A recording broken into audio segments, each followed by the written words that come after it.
They're probably going to do it tonight because you put the jigs on free throws, you may just get one for them tonight. You know, it's really not that far. It's not even 100 yards most of the time. Toby Goen will kick it away. Huge game, particularly for New Orleans to get back in it, and for the Bucs to try to creep up on home field advantage. We're underway in the Dome. Stecker from the goal line. 1,573 without a touchdown. Steve Gleason the tackle. Brad Johnson comes into this game a very efficient quarterback. Has more touchdowns than he had a year ago, even at this point. He's going to have his task set up for him because he's going up against Fred Thomas and Dale Carter, the two corners of the New Orleans Saints. I talked to Rick Venturi, the defensive coordinator of the Saints. He said, we will do as well as our corners will be able to hold up and get their offense off the field. So look for the ball to go outside. Look for the corners and wide receivers to have their work cut out for them. Pittman starts at running back. Keyshawn Johnson in motion behind Brad Johnson. And Brad Johnson throws on first down, complete to Keenan McCardell. Cedric Hodge, the linebacker, on the stop. Well, with this offense, all you're going to see, not all, but most of what you're going to see is all that short dumps, runs, screens. They don't go deep. They would like to, but they don't. Well, Paul, the other problem he's had is the offensive line has been spotty. Kenyatta Walker's only in his second year. Dilger is a new tight end. Keyshawn Johnson's the only holdover. McCardell and Jaravicius are brand new at the wide receiver position. And Jaravicius, the ex-New York Giant, is in there now in a 3 wide receiver set. Johnson with time out in the flat again to McCardell. He's got a first down and more. Brad Johnson, I think, is the perfect quarterback for this offense. He's 33 years old. His maturity has shown up in the last 3 weeks where he's thrown 9 touchdowns and no interceptions. He's accurate. He gets rid of the ball quick. And what he's proven with the eye last week and the ribs a couple weeks ago is what he's made the statement to John Gruden and his teammates is he's a tough guy. And boy, every guy loves to line up when your quarterback is tough. Gruden said the quality of a quarterback's greatness is his toughness, and this is a tough SOB. Blitz coming. Sammy Knight, they love to bring him. Deep pass for Keyshawn, incomplete. Covered well by Dale Carter. We were talking the other day, and you know, when you talk about this defense of the Saints, they're a pretty good defense. Up front, they're very good, and they like their corners that they have. But when you look at Tampa's offense, there's no speed. No. There's no speed. And that's the thing that these corners, that's what Thomas will take advantage of, and Carter will take advantage of. Ken Irvin, the nickelback of the Saints, that's what they're going to do. They're going to lock down. I believe that Tampa on offense is going to have to run the football a little bit to set up some play action to get deep. Alstott is now in there as the fullback, the multiple Pro Bowler, number 40. Fake the end around, now the screen. Pittman got one block, but not another. Crossed the 40, but taken down by Jay Bellamy and Cedric Hodge. I tell you, it is such a tough play for the safety because the safety is going to have a big old offensive lineman that usually weighs about 100 pounds more than you do. And then Jay Bellamy that time, what he did is he got through and he makes the tackle. Just an outstanding play. You got to count on agility at that point, don't you? and duckness. Duckness. You got to learn how to duck. 3rd and 7. It is a zoo in here tonight. 4-man rush. Howard from behind, loose ball. And the Saints have it. The Saints have it.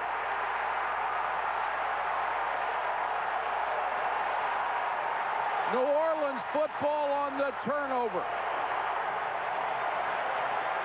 Darren Howard just comes around the corner. There he is right there. He's just going to come right around the corner and get to Brad Johnson. There's no way Johnson has a chance. Look at the speed around the corner. Robin Oben doesn't stand a chance. Charlie Clemens got the recovery, and check it, that was Charles Grant, my mistake. He gets the sack. The Saints get the football. Brad Johnson never saw it.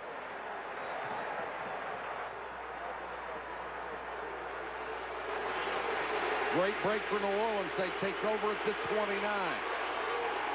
They're already chanting deuce. And McAllister is working with a bad ankle. Plunges forward to the 25. He didn't play a week ago.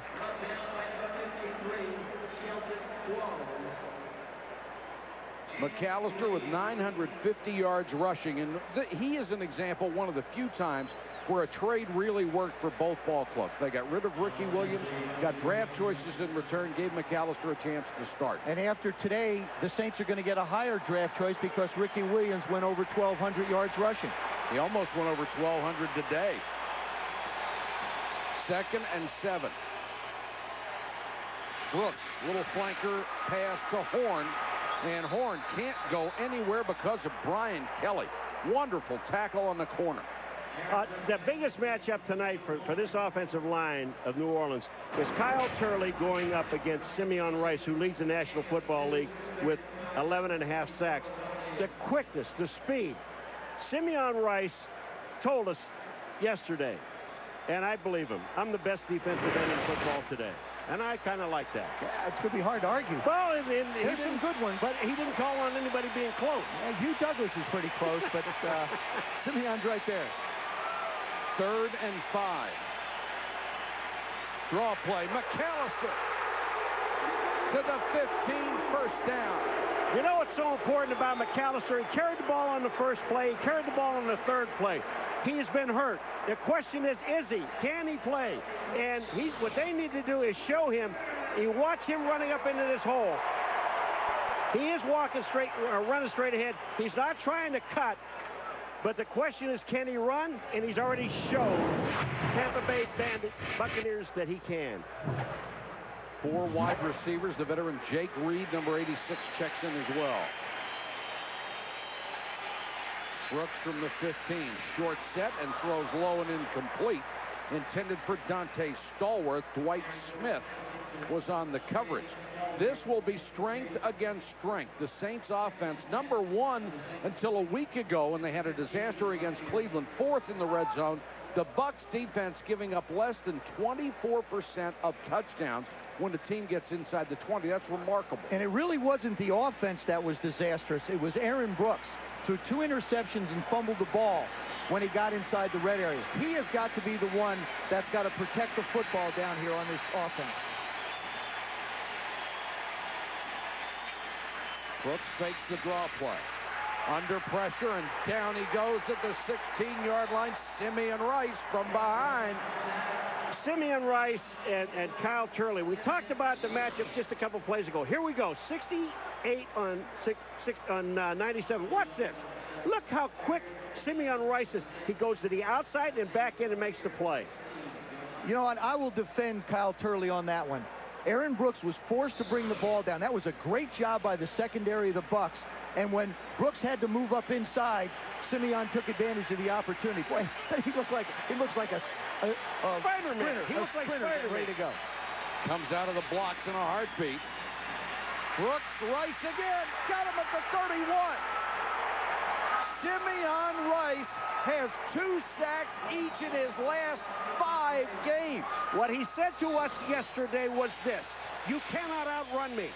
I have tremendous speed. He just showed speed and agility to get to the quarterback. Watch the agility. Here's the speed. The other thing he said that I thought was so important, he said, quarterbacks think that they can outrun me. That was a case right there of Aaron Brooks thinking that he could spin and outrun Simeon. He said, I love it when guys think they can outrun me. They were within easy field goal range. Now Carney will have to try from 48 and hooks it wide. So the Saints get a great break early on the fumble, and 2 sacks pushes them back because of an NFL record by the sack man, Simeon Rice. Rice now leads the NFL in sacks with 13.5 for the season. He's already had 2 tonight, back-to-back. Well, he must have read what Jason Taylor and others did, because he was going into today. He was the leading sacker. Then he found out, well, I need 2 to take the lead. I got him. So, and I don't think either one of them were Kyle Turley's fault.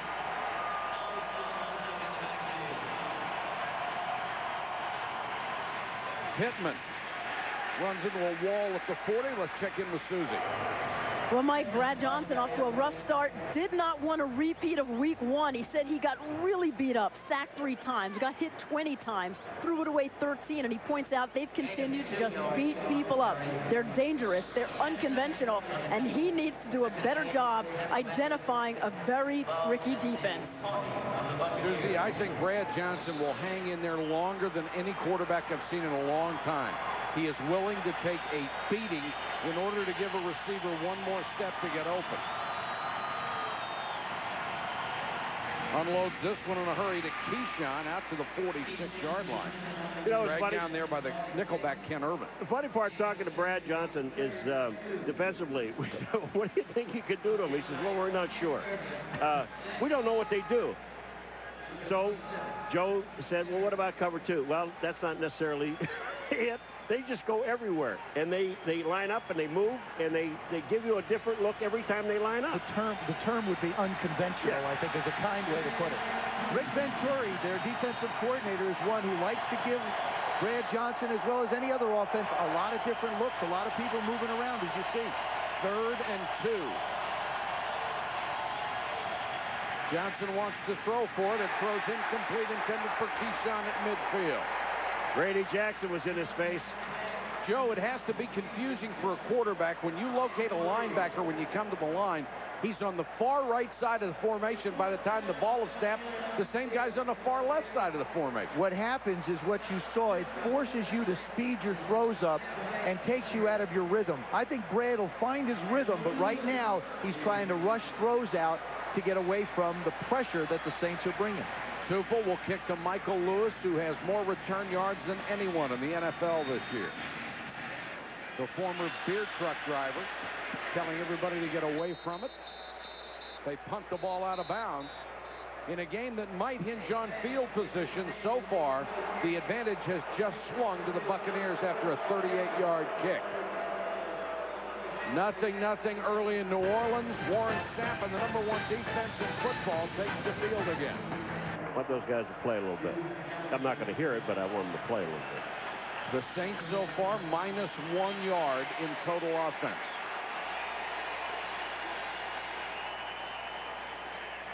McAllister on the toss, instead takes it up the middle. Last week after a Brett Favre interception, Warren Sapp leveled Packer offensive tackle Chad Clifton. The Bucs won the game, and afterward, Packer coach Mike Sherman and Sapp had a heated exchange. Said Sherman later, maybe I overreacted, but I thought it was kind of cheap. Sapp said if I was 25 and didn't have kids or a conscience, we'd have gone at it. It's a good thing he has kids and a conscience. I tell you, it was a good hit.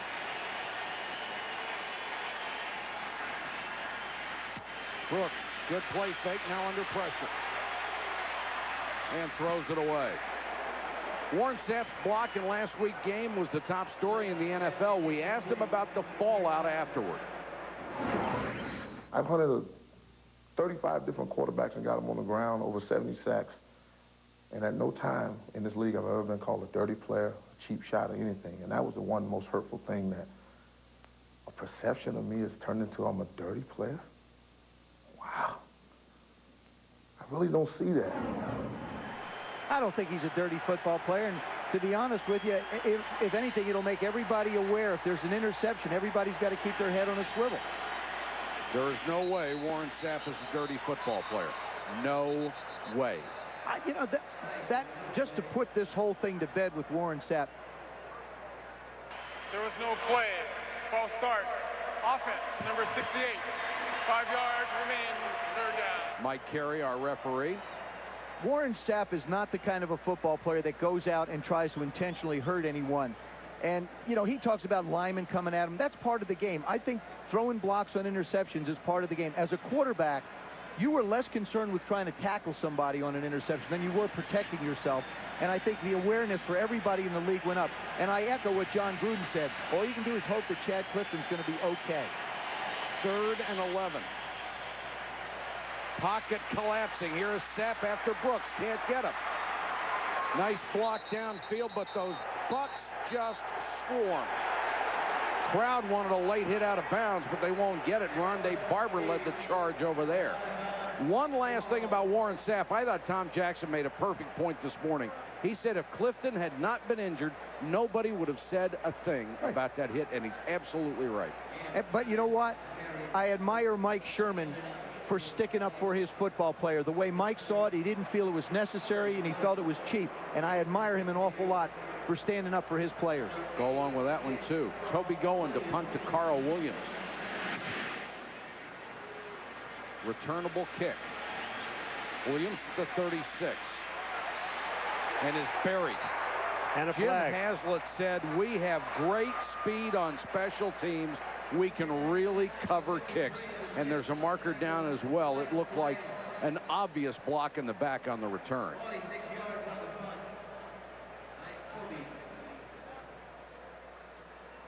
Mike Carey, one of the best officials in the league, really controls the game. This game is looking an awful lot like the first time these two played. It's back and forth. It's very physical. This is a game where you have to get points when you can and protect the ball. And I think the Saints have to try and be able to run Deuce McAllister a little bit more to control that defense. Because guys like Brooks and Sapp. There was no foul on the kicking team. All of the action was legal. First down. Timeout. It was a legal mugging. I didn't realize muggings were legal anymore. Nothing first quarter. Bucs take over at their own 38-yard line. One of Jim Haslett's concerns, the play of Mike Allstott. In 5 games, he's had 2 100 against this New Orleans defense. Pittman gets the call. Shakes the tackle. Flag is down. Pittman breaks loose. But it looks like this will come back. What a play by Dale Carter, number 21. Dale Carter is not necessarily a big guy, but Kenyatta Walker, number 67, goes out to block him. And he comes up and just stops Pittman from getting outside. And Kenyatta Walker's the guy I think that was holding. He just fell on him.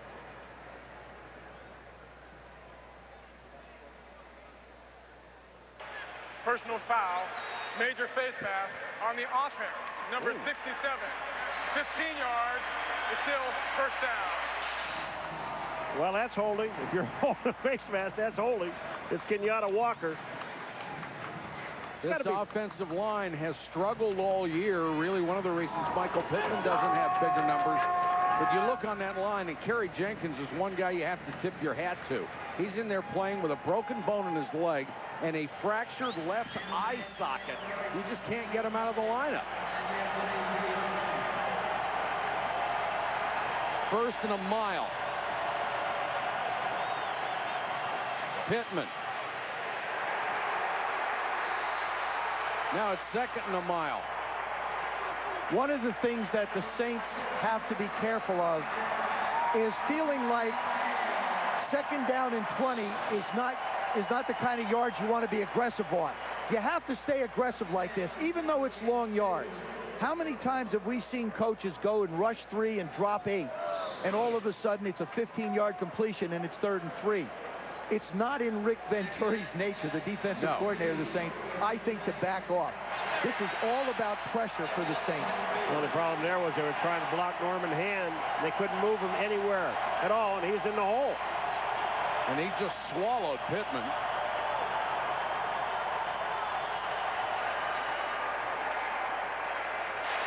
Delayed.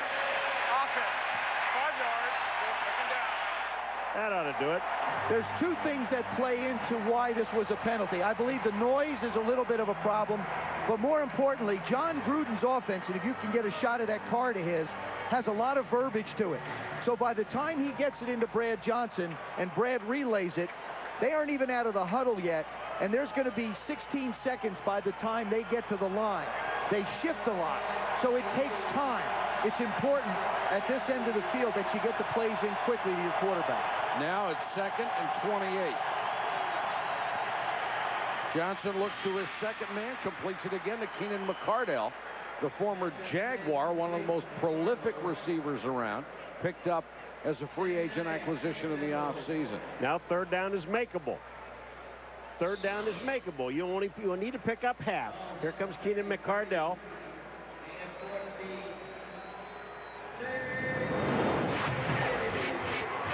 McCardell, the last 2 years, 93 and 94 catches for the Jaguars.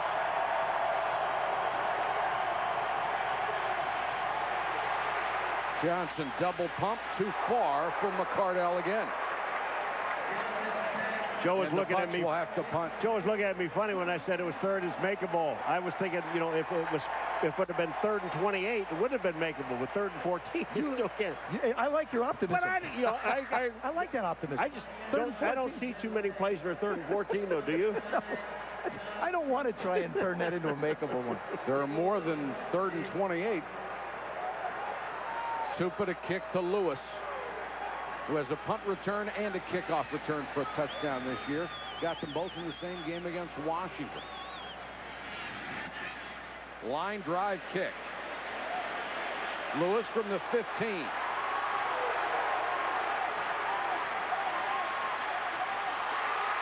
And takes it out across the 25 to the 26-yard line where Casey Crawford brought him down, and there's a flag on the play. Back near the line of scrimmage.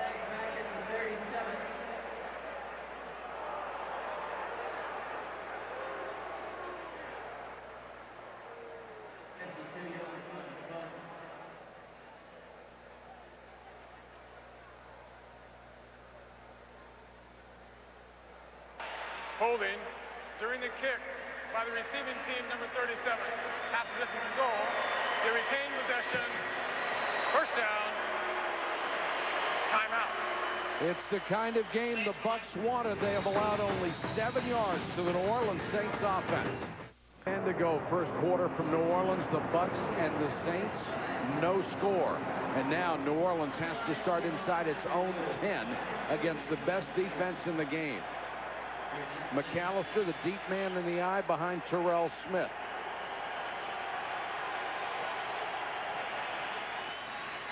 Brooks. Incomplete. Joe Horn couldn't hold it. Brian Kelly was there defensively, but a pretty throw by Brooks. I love the call by Mike McCarthy, the offensive coordinator. Brian Kelly's having an all-pro year, and Joe Horn's an all-pro receiver. He just loses sight of this one coming down. Doesn't get his head down to make the play. Brooks makes a nice throw to give him a chance to get out of a hole. 2nd and 10.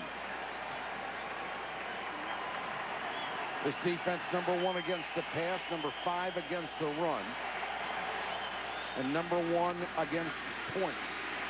And McAllister leans forward for a yard. More on Deuce. Here's Susan. Like Jim Haslett recognized something that a lot of other people didn't when he traded Ricky Williams, put the ball in Deuce's hands. Loves his natural speed. He plays with power. Good job blocking, receiving. Williams not for not being a big play threat. 3 years in New Orleans, 9 runs, 20 or more yards. Deuce already has 8. Not that Ricky can't get it done. A 53-yard touchdown run earlier this season, and today TD runs of 45 and 55 yards, 228 yards. A good deal for both teams. Sure was. 3rd and 8 here. Brooks from the shotgun. Pocket collapsing. Ball loose. And that'll be a safety. Simeon Rice, I'll tell you what. 2 points for the Buccaneers defense. And what this is a problem that Aaron Brooks has. Aaron Brooks does not step up in a pocket. He fades back. It was the first play of their last meeting. Now look, Aaron Brooks drops back as Kyle Turley is trying to run Simeon Rice around the cup, and he just drops back into him. Again, this is the fault, I believe, of a young quarterback. Yeah, but when you take a look at the angle that Simeon Rice took for this ball, it was a direct angle. I don't know where the quarterback was supposed to go because they were coming up into his face. Rice gets around and hits his arm. 14.5 sacks for Simeon Rice, 3 of them tonight. The Bucs defense has scored 5 touchdowns this year. They almost got another one. It ends up being a safety. If And in this game, who knows? 2-0 might be good enough. If there's one thing about Aaron Brooks in his maturation as a quarterback, he's going to have to learn that he cannot continue to fade back to try and gain opportunities to throw the ball down the field. If anything, he's going to have to escape left, right, or straight up the middle. But you can't fall back, especially when you got somebody like a Simeon Rice coming from your blind side, because you can't feel him. That pass rush is just ferocious. Well, and they know they're going to throw the ball, and you've got to give Kyle Turley some help, especially on Simeon. Aaron Stecker. Check it. Carl Williams, who was back there with him, and taken down around the 36-yard line. We have seen nothing that would hurt their reputation tonight as the #1 defense in the NFL. They have scored the only points and already have 3 sacks against New Orleans. 3:12 to go. First quarter of play from New Orleans. The Bucs with the safety. They lead it 2-0 and have the ball back at their own 38-yard line. Mike Allstott now switches to tailback. And Allstott lowers his shoulder and gets to the 40. There's a flag down. Charlie Clemens, the middle linebacker, made the stop on the 248-pound fullback. Offside on the defense.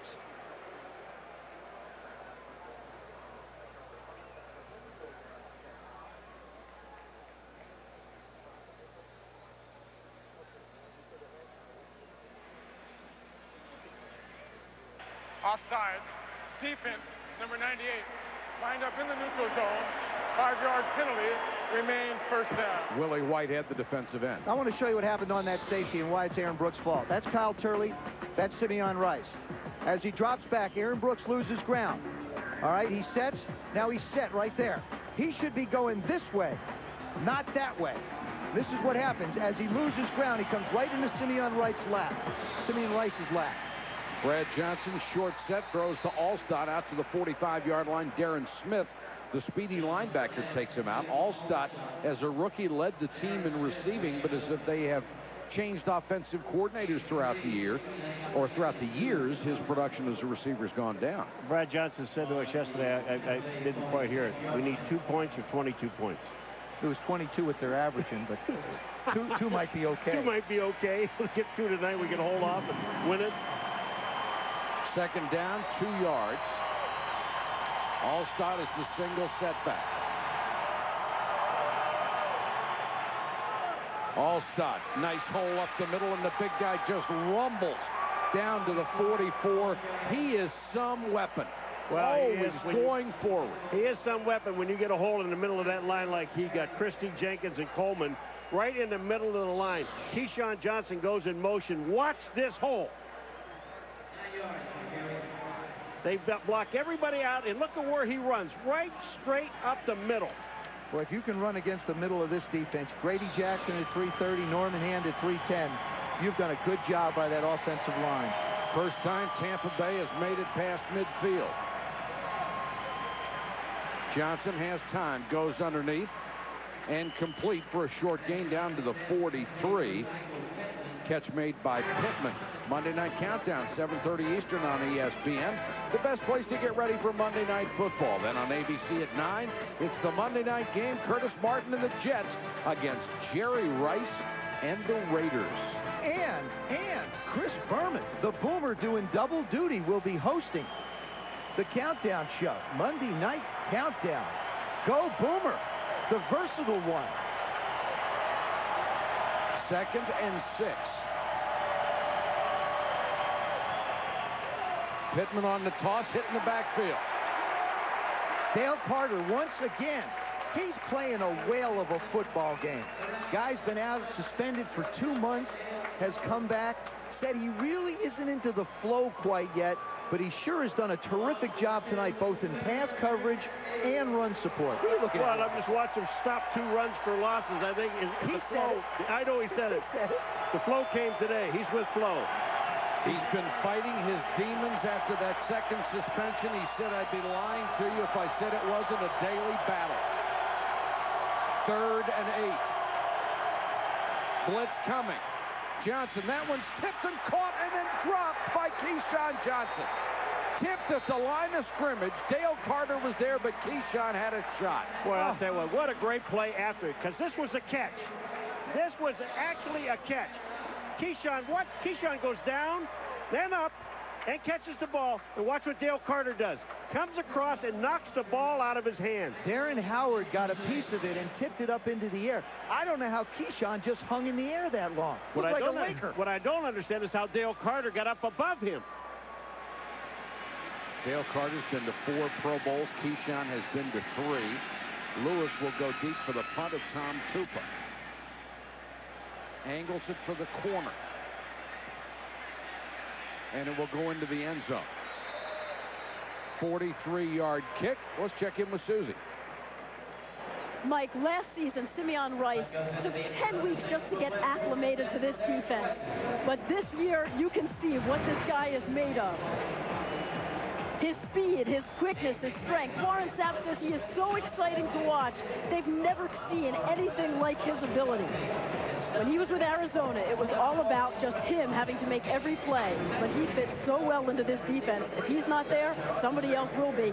But he's given him the freedom to really play his game. I mean, what do you do as a defense with Simeon Rice and Warren Sapp lined up next to each other? One of the things I found interesting that Simeon said was he didn't mind being the star. As a matter of fact, he wants to be the star on this defense. He likes being the focal point. Well, 3 sacks a game will do it. Brooks to throw on first down, hit before he had a chance to set himself, and Warren Sapp just came in and drilled him. Well, Warren Sapp, you talk about intensity and passion. Number 99 has it. Look at this. Inside.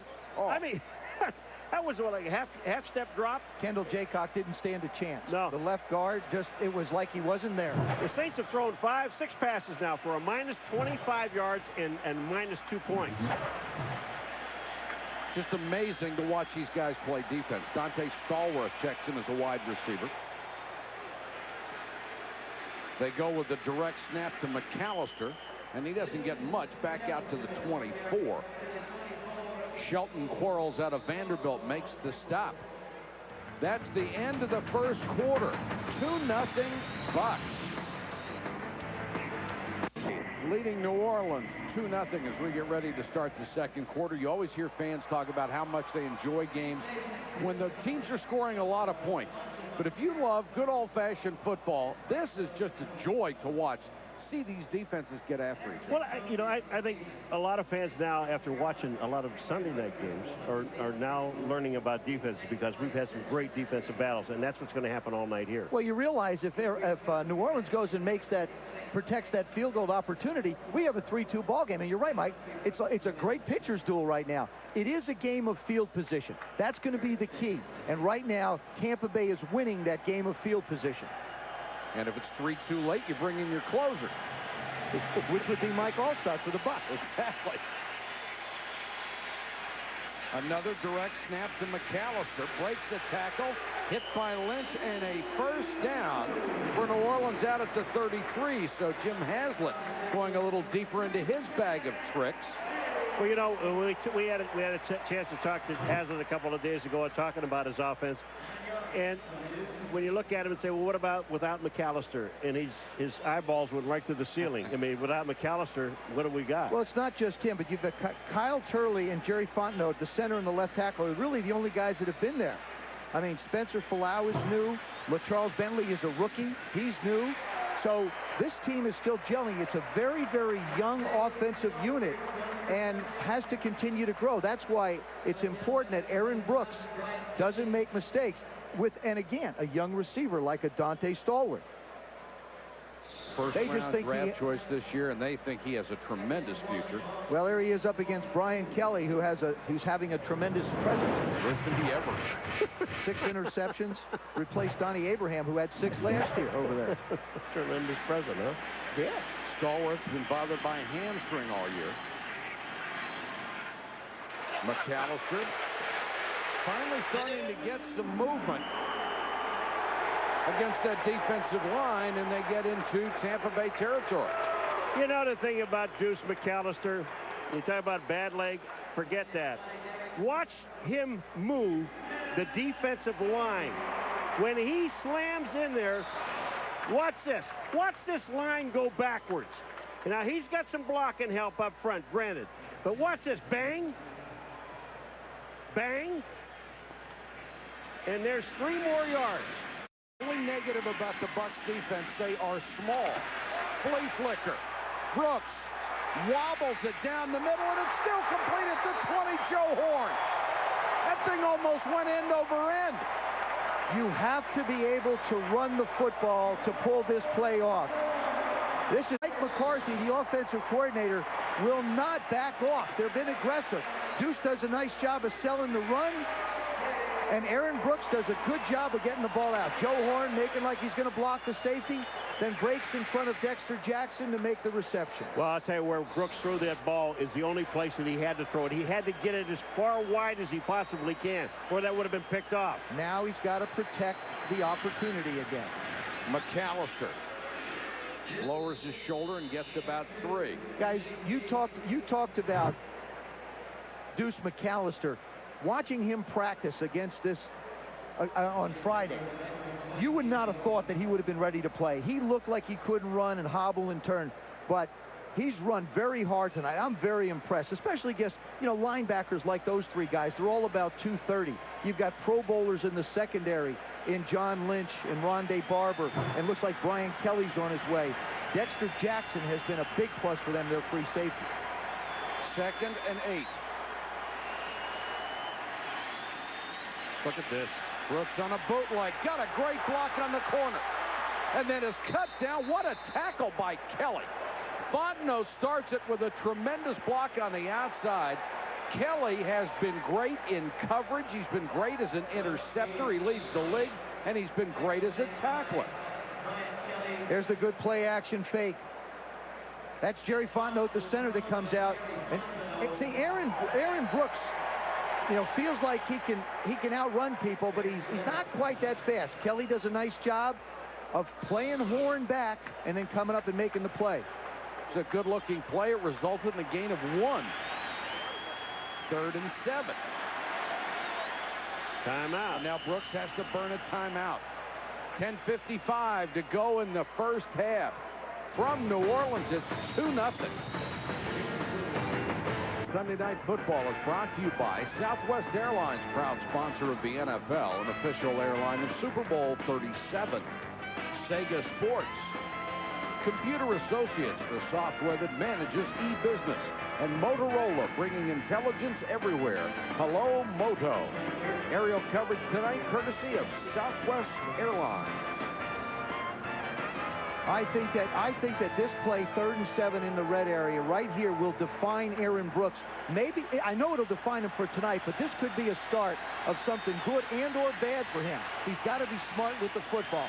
Wasn't last week and wasn't in the beginning of this game. They show blitz and come with it, and he's smart. He got it out to the corner for a first down at the 5-yard line. Jake Reed, the 12-year veteran out of Grambling, makes the big catch. Boy, does he read the blitz and get rid of this ball in a hurry. Watch how fast. The step back, 2 steps, and then fires. Here's Reed on the outside. He gets the first down. But that's quarterback receiver reading the defense. And that's nice because he's got Derek Brooks coming right in his face. Nice quick decision, recognizing the defense. Still have to be smart here. 1st and goal just outside the 5. McAllister on the toss. Brooks can't hold him. Touchdown.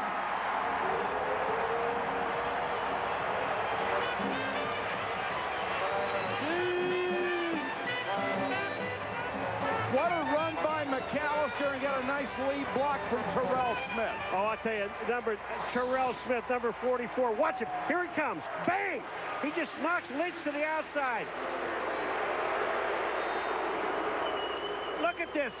Bang! I mean, you talk about these guys getting downfield and laying some people down. Coaches always talk about, we get close to the goal line, we can only block so many people. You saw Smith on Lynch. Then you saw Falau on Dexter Jackson. And then it was up to Deuce McAllister to take Derek Brooks with him as far as he could. Took him all the way to the end zone. And John Gruden is not used to seeing that happen to his defense. He beat the All-Pro on that one. And they are out to go for 2. This will tie an NFL record. The 10th time they have gone for 2. McAllister got to the 1 and then shoved back. John Lynch, the All-Pro safety, filled the hole and made the big stop. Somebody's going to have to explain to me why. I don't quite understand why you'd go for 2 in that situation. He turned boys.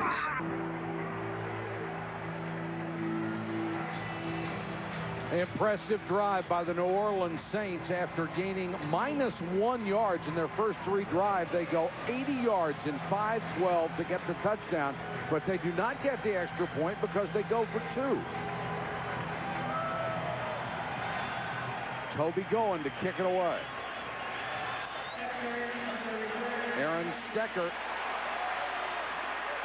Flag is down as Stecker reaches the 23. Roger Knight on the tackle on special teams for the Saints.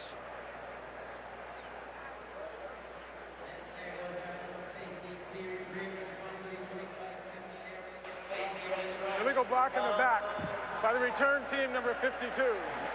Half the distance to the goal. They retain possession. First down. Timeout. Shelton Quarles, the linebacker, called for the block in the back. Brad Johnson's turn after this. Fans in the Superdome tonight to see their Saints against the Bucs. It's 6-2, second quarter. Tampa starts from its own 10. Brad Johnson to Keyshawn Johnson. Whacked as he got to the 17-yard line. Dale Carter with a big stick. I feel like Tampa Bay is playing into the defensive hands of the Saints a little bit. That was their 13th pass, and they've only run the football 4 times.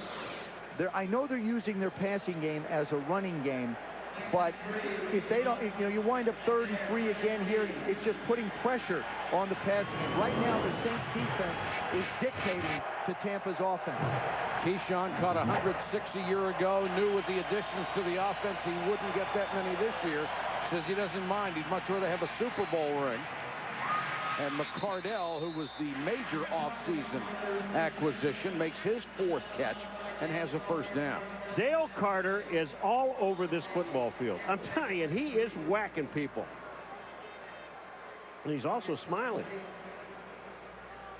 If you could play like that, you'd smile too. Yeah, I would. I mean, guy went to 4 Pro Bowls. I mean, what a talent. You hope he's got his life squared away to a point where he's able to contribute to this game and maybe be an example to other people that you can fight the demon and come out on top. First down for the Bucs. Pittman is the single setback. Johnson to throw again. Throws low but complete, and McCardell makes another catch at the 29. Joe, to emphasize your point about the offense for the Tampa Bay Buccaneers, they've thrown the ball 15 times tonight. They've only run it 4. And they did get a first down with a run with Allstott. And it also could be the way that John Gruden chooses to attack this defense. Brad Johnson threw 52 or 53 in their first meeting in the opener. And remember, Brad Johnson, number 3 all-time in completion percentage. So he is incredibly accurate, always has been. Allstott now the deep man. And Allstott will get the carry. Check in with Susie. Mike, you guys are discussing you're not seeing many runs. Well, that's been the sore spot for this team. 29th in the NFL. If they could improve that, John Gruden would have just what he wants. I mean, think of his best offense in Oakland a couple years ago. The team goes 12-4. They have the #1 running game in the NFL. But Brad Johnson points out it takes about 3 years to get acclimated to this offense. We know they're not explosive. They've been passing the ball about 30 times a game. Seems like tonight they'll outdo that. Well, they let Warwick Dunn go as a free agent to Atlanta and signed Pittman from Arizona. So they have lost the big play capability from Dunn. Pittman hasn't given it to them. Johnson to McCardell. There's an example of what we said earlier. Brad Johnson will stand in there and take a hit in order to deliver the ball. I'll tell you what, this is arm strength. This shows you his arm strength because he's going back. Here is the play. Watch Brad Johnson. He's going to be going back. He sees Keenan McCardle. He turns and he gets that body turned. Dale Carter's hanging on. He runs a little out and up. Keenan McCardle, that's experience. When he sees his quarterback is in trouble, he turns and heads to a spot where he can get the ball out. There's Brad Johnson making sure that Whitehead's okay after he hit him. Are you okay? I'm all right. Remember, this guy's playing. I had his eye scratched last week, playing with sore ribs, and that's Dale Carter down on the field. Once he made the tackle, he wound up getting his shoulder hurt. Keenan McCardle has already caught 6 passes for 74 yards. It's been over 1,000 yards 4 of his last 6 years in Jacksonville. Had 36 coming into this game with 3 touchdowns. Keyshawn Johnson had 50. Gruden loves to be able to balance his wide receivers. Last year in Oakland, Tim Brown had 91. Jerry Rice had 83. Both of them had 9 touchdowns. He will balance this offense so that both guys will be able to contribute. This is not good news for New Orleans Saints. That's Dale Carter, the guy that we've been talking about for a quarter and a half, who's been hitting everybody all over the place, and he's holding his shoulder. Could be a stinger. You're hoping. Johnson so far in this game, 11 out of 15, 96 yards. Carter has had an impact defensively, but he's out of there now, and Ken Irvin. Saints show blitz and come with it. Johnson steps up to Allstott. Allstott in the open field. 20, 10, touchdown. 44 yards to Allstott, and Brad Johnson knew he had a hot receiver and found him. Brad Johnson doesn't have to run around and make plays, but he has such wonderful pocket presence. Watch what he does. Look at his feet. They're always moving, steps up. Converse to that, we saw Aaron Brooks when he felt pressure back up. Here's the result, was a touchdown. The other one was a safety. Look at the hands on Allstott. Catches the ball in his hands. Oh, is that pretty? And this guy's got some speed. He's just not a big lumbering guy who runs into the middle of the field. Yeah, he is. He's a big lumbering guy with speed. Grammatica for the point after. And the Bucs offense produces something. Jim Haslett was worried about Mike Allstott. He had every right to be. Mike Allstott has scored his 6th touchdown this season, and the Bucs regain the lead 9-6 over the Saints. Grammatica kicking off.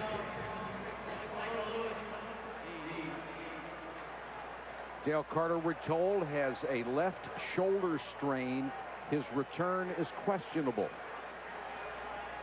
Grammatica to kick to Michael Lewis.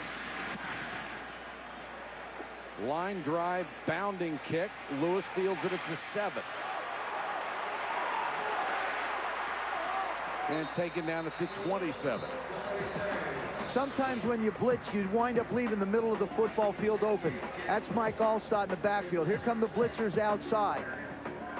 The linebackers lock up. Allstott just finds the hole in the middle. Brad Johnson steps up and delivers the football. Little play action fake. Backers are out. There's Mike. And you were right, Mike. I mean, he's a big guy, but he's really fast. Well, one of the things you have to have also is wide receivers blocking downfield. Keyshawn lets one man go and then goes against Brett Thomas, who is a corner, the one man that could possibly catch Allstott. He knocks him off. Touchdown. There's a running back that appreciates what wide receivers can do for you. Yes, he does. Most big runs are the result of wide receivers blocking downfield. And Keyshawn will take punishment going over the middle. Always has. He's a big, tough guy. It's a lot quieter this trip in. Well, the Saints just used the timeout to make it even more quiet. No, I'm talking about Keyshawn. He was a little more reserved. It's sore ribs. He's hurt. Sore ribs stop you from talking? They did him. Maybe. You ought to try getting a sore lip. I think he is much more at peace with himself right now and with this football team. Well, he was always is. the guy who was saying, I got to have the ball because I don't see anyone else around here who can do anything. Now he's got some other weapons. You remember in a Monday night game earlier this year, he blew up at John Gruden. And the reason he blew up at him was because Keenan McCardell went in on a certain play, and he wanted to be on the field. And I think everybody now on that sideline understands who's in charge and what their job is.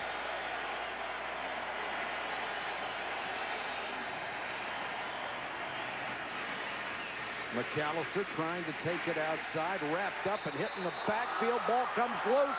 Rondé Barber had a shot at it. Now It's John down. Lynch. It's down. The ball is down and dead.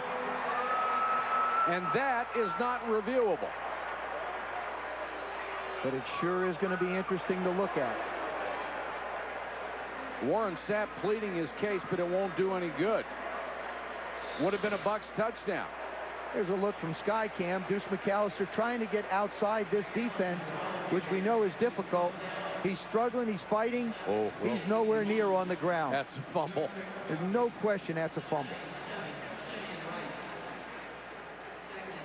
Yeah, he's sitting. He is sitting on the defender. He is nowhere near on the ground. Darby Chardick, or Chardick Darby, he's sitting on him. Big break for the Saints. Now Brooks on the run, throws, and ruled incomplete. Joe Horn says he made the catch, but the official who had a good look at it rules incomplete. You know the thing about McAllister on that play, when you really look at it, there's a forward progress deal that's involved in there, Joe. And if they feel that he can't go any further, I know you don't like it. No, I don't have a problem with it. That's the way the officials call it. That's fine. That's what they called. They called forward progress was stopped. I tell you one thing, the Saints offense has got to slow this train called the Tampa Bay Bucs defense down And now a little bit right now. The fans want them to challenge that last play, and here's the red flag. The Saints were out ready to run another play, and the crowd saw it on the Jumbotron here in the stadium. And evidently somebody upstairs saw the same thing. Oh, Horn is the only one that knows whether he caught it or not.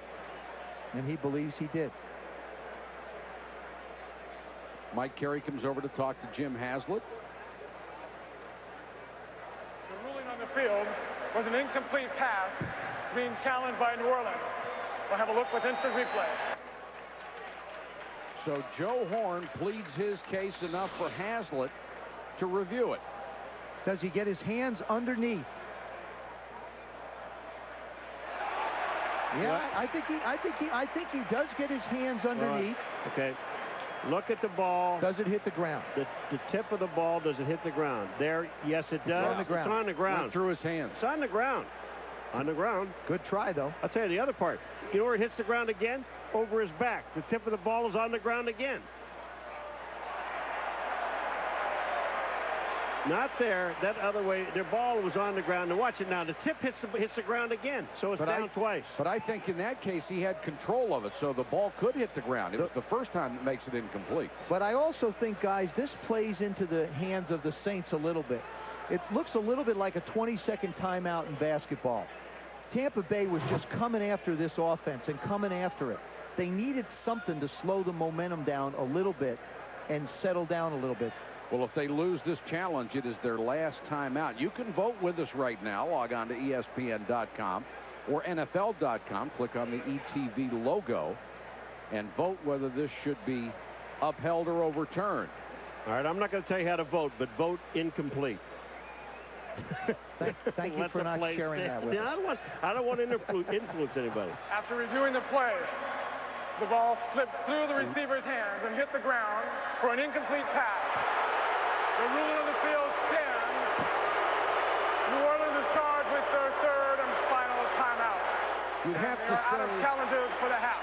you would have to say a rather unpopular decision here in New Orleans. But the correct one. Yes, it was. And they're also out of challenges for the half because they have no timeouts. So you can't challenge if you don't have timeouts, even though they have one more in the second half. But you can get a challenge from the booth inside 2 minutes. Let's go get him, Joe, we know the rules. I'm impressed. Now it will be 3rd and 13 4 wide receivers, and when they spread the field like this, they usually end up one-on-one against Rice and Sapp. And this is what Simeon Rice lives for, 3rd and 13. There are the sprinters blocked. They show blitz and back out of it, and the pass is too high. Intended for Jake Reed, trying to hit him down the seam, and that will bring the punt team on for the Saints.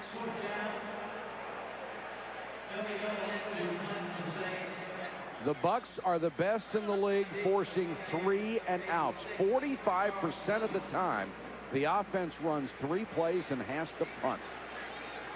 You have a feeling Warren Sapp knows where the camera is at all times? Going to kick it away. Carl Williams will make the fair catch at the 40-yard line. Tuesday night on ESPN, it's an ACC Big Ten Challenge. A college basketball doubleheader at 7 Eastern.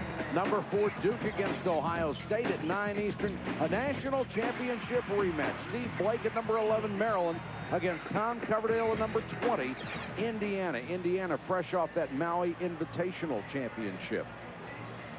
We got another one of those don't go away games. Oh, yeah. Don't go anywhere, folks. See, what they ought to do is, like, skip one of the afternoon games and take a nap so they'll be ready for our game come Sunday night. That's what we do. Yeah.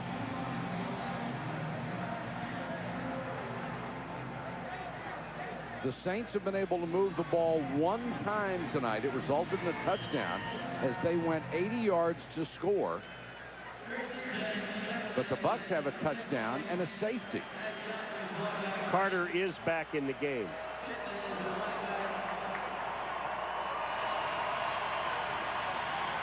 Brad Johnson to throw.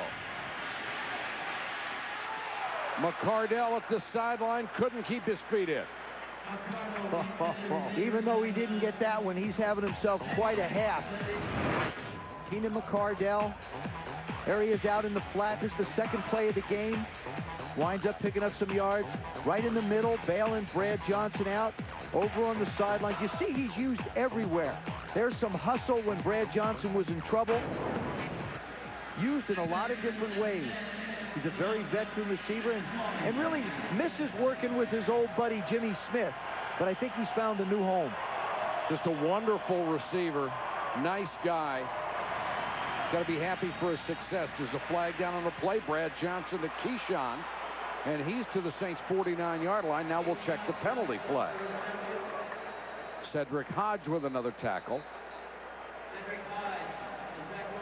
And one of the Bucs is hurt. Michael Pittman is down in the backfield. There are 2 fouls, both on the defense. Offside, number 94 is declined, and personal foul, roughing the passer, number 91 of the defense, lowering the head to the quarterback, 15 yards from the end of the run, automatic. That's Grady Jackson charged with the personal foul. That's Cozy Coleman right there. And, of course, there's Michael Pittman. We'll put the big circle on him back. What happens to Pittman is as Coleman comes back, Pittman just trips over him, gets his ankle caught around his foot, and then Grady Jackson lowers his head right into the chest of Brad Johnson. That's got to feel good with broken ribs healing. You know, that time he hit him in the sternum. So at least it wasn't on the ribs. Well, you know, we had this discussion with Hazlitt a couple of days ago. And what is roughing the passer? He didn't hit him head to head. But he didn't hit him in the head with his hand. But you can't use your helmet as a weapon. And that's what he did do. Pittman able to get up and walk off under his own power. 521 yards rushing so far in the season for the speedster who plied his trade at Arizona for 4 years. Another guy that left Arizona with really good hands. I mean, they've struggled with the running backs out there since Larry Centers left, who had an unbelievable day in Buffalo in that snowstorm, and now Michael Pittman here with Tampa. That personal foul call moves it all the way down to the 35-yard line. Allstott back in as the single running back, and he'll get the ball.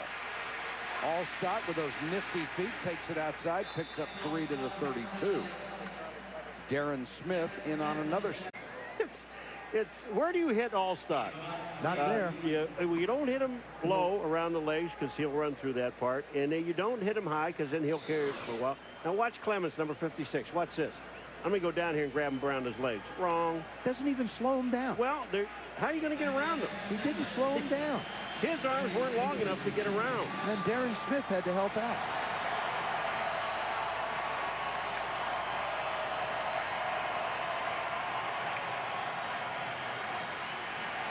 Johnson to throw. Out to the sideline, complete to Jameel Cook. The backup running back, and Brad Johnson, as usual, right on target. This offense is run like John Gruden ran the Oakland offense and called plays. He has a quarterback that can handle it in Brad Johnson, but he uses all his backs. Michael Pittman, Jameel Cook, Mike Allstott. He rotates backs in and out. Whatever they do well, he takes advantage of it, and all of them catch. Only 14 out of 19 so far. And another first down for Tampa Bay. Allstott lowers the shoulder and drags Charlie Clemens for another yard. It was interesting when John Gruden became the coach of this team. Brad Johnson was the one quarterback he didn't publicly mention. He went out and got Rob Johnson as a free agent, talked about Sean King. He got the idea Brad Johnson was not the #1 guy in his plans. But halfway through the preseason, he says, I've seen enough. This guy's my starter. But fortunately for Brad Johnson, he was the incumbent from a year ago, and it gave him a little bit of an edge, and he took advantage of that opportunity. John Gruden found out just how good he is.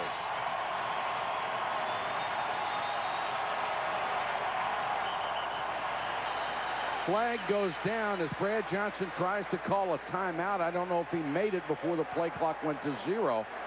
Let's go to Susie. Well, you were talking about Brad Johnson. You know, he wasn't expecting to be endorsed in the preseason. He's always kind of gone through these things. His senior year at FSU, he sat behind Casey Weldon, and his 8 years in the NFL career, he's been through every kind of quarterback. Rich Gannon, Warren Moon, Randall Cunningham, Jay Fiedler, Rodney Peete, Jeff George, Rob Johnson, you name it. And you know what? He expects that there'll be somebody else in Tampa next year. The bottom line, he said, from the start, learn the system inside and out. Everything will take care of itself, and it has here. He's entrenched as a starter now. Susie, you know, you would think after the year he had in 99 with the Redskins, threw for 4,000 yards, had 24 touchdown passes, was just sparkling all year, that somebody'd go, what have we been missing here? Well, Daniel Snyder decided he had a fancy for Jeff before he called timeout, so they got penalized 5 yards. 2nd and 13. Johnson has to try to scramble, sack at the 25. Now here's a chance. Here's a time when he gets sacked. But you said something, Michael, about him in the first quarter. The defense is crazy. He'll hold the ball longer than most. That time he held it a little bit too long and then decided to run. But what he did not do is go backwards and take a sack. He's still within field goal range, and that's having great presence on the field. 3rd and 15 as we tick toward 2 minutes.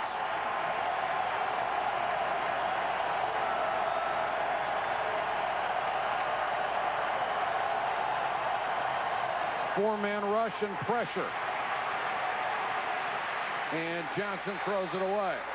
They got an illegal man downfield. Cozy Coleman thinks he's a wide receiver running downfield. Cozy Coleman was down there to 5. I mean, he did. Cozy looked good. He looked like he broke into But he also looked, that 60 kind of blares at people. There's the ineligible. And this is an interesting decision for Jim Haslett, isn't it? Do you give them an opportunity? The offense downfield, number 60, is declined. 4th down. No, you don't. You make him kick the field goal here. That's it. It would be 42 yards from here, and certainly Gramatica has plenty of leg to reach that.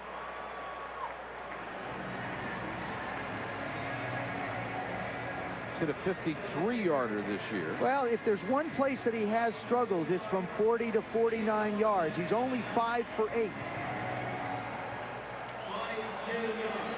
This would make it a 12-6 ball game. Out of the hold of the punter, Tom Tupa.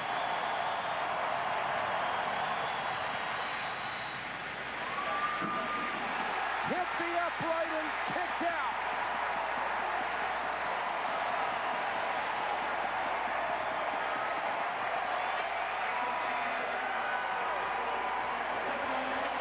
don't you love this game? Here it is. Take a look at this ball right there. It really looks like it's in.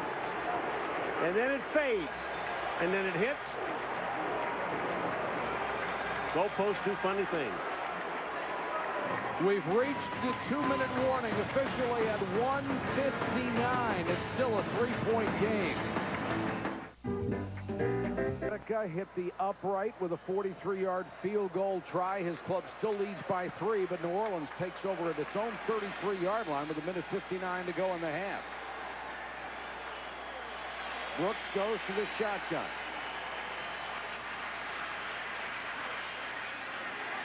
Right down the middle, and the ball comes loose after the catch by Payton. They will rule it incomplete, and he was creamed by Dexter Jackson, who is down. Aaron Brooks does a nice job of stepping up in the pocket and making a perfect throw to Jerome Payton. Payton's got it 1, 2, no. That ball comes out just before that foot gets on the ground. Boy, he'd take a pop. There's 1, 2, You have to do something with it after you get both feet down. Well, he did something with it. Yeah, you let it go. Dexter Jackson did something with it. He almost got torn in half.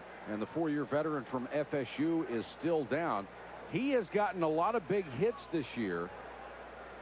Maybe even as many as John Lynch, because Lynch has been such a focus for offenses that they've been using Lynch as a decoy and Jackson as the primary guy. And it's allowed John Lynch to be able to come up late. You really don't have in this defense a strong safety and a weak safety. You have two very big fellas at 6'2" and 220 and 6'1" and 203 who are athletic enough to come up and play the linebacker position. A lot like what they do with Adam Archuleta in St. Louis. Get him up and let him run running backs down. Jackson able to get up and walk off next Sunday night at 7:30. We hope you'll join Chris Berman and Tom Jackson for NFL Primetime. Then Dante Culpepper, Randy Moss, and the Vikings will go to Green Bay to take on Brett Favre and the Packers on ESPN Sunday Night Football at 8:30 Eastern. I wonder what the temperature will be at kickoff. I don't care because it's get even night. That's right. We are told it is supposed to start snowing in Green Bay about Wednesday. We'll get there Friday, and it's going to be about thigh high, I think. The Vikes had a chance today to pull one out, and Atlanta made a great comeback. Michael Vick's pretty good, isn't he? Brooks airs one out for Stallworth.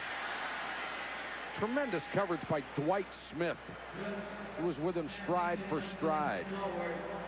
You know, when you watch a game like this and you read about the defenses, you know that Tampa Bay is #1 in New Orleans. They're very good at what they do. You expect a game like this. You know, you really don't expect a big play. And the one big play that we've had in this ball game is all starts run. It's the only one. Well, it was the same thing that happened for Tampa in the first game. They had one big pass play and one big... 3rd and 10. They show blitz, and they come. Brooks unloads the screen to McAllister. Nice call against the blitz, but McAllister will be stopped short of the first down. Derek Brooks, the all-pro outside linebacker, caught him and brought him down after a gain of 8. What a job by Derek Brooks. It's the perfect call on a blitz, and he's the one that runs it down. Number 55. Here they come. There comes the blitz. There he is. He's weeding around. Look at him from behind. He makes the play after he puts pressure on the quarterback, turns around to make the play. And Tampa takes one of their timeouts before the punt because they have 1 minute and 37 seconds. Tampa Bay on top, 9-6. You talked about that first game. Here's the way it ended in overtime. Saints punter Tom Tupa, or rather Bucs punter Tom Tupa, sensing a block, tries to throw a pass, but James Allen is there for the interception, the automatic touchdown, and the win. It was only the 4th interception in the end zone in the last 70 years of the National Football League. Tom Tupa actually is their 3rd quarterback. I was talking to him on the field before the game. He said, Joe, I got to run. I have to go warm my arm up. He's not left-handed, though, is he? No. Oh, I just wondered because that pass he threw was left-handed. Carl Williams is deep. Takes it on 2 hops. and is swarmed under at the 21, a 3-yard return after a punt of 43. Still plenty of time to go in the first half. 1:27 left and a timeout for Tampa Bay. I expect Brad Johnson to spread this ball out all over the place. Normally, the way the Tampa Bay Bucs will start this offense under John Gruden will be with a couple of slants by the wide receivers. Then they'll try and hit a fullback or someone over the middle. And what they'll do is methodically try and take 6, 7, 8 yards till they get around the 45-yard line, and then they'll try to throw some deeper balls. That's been the way that John Gruden has run his 2-minute offenses. And then on 4th down, they'll punt. I forgot. They also use a timeout in there somewhere.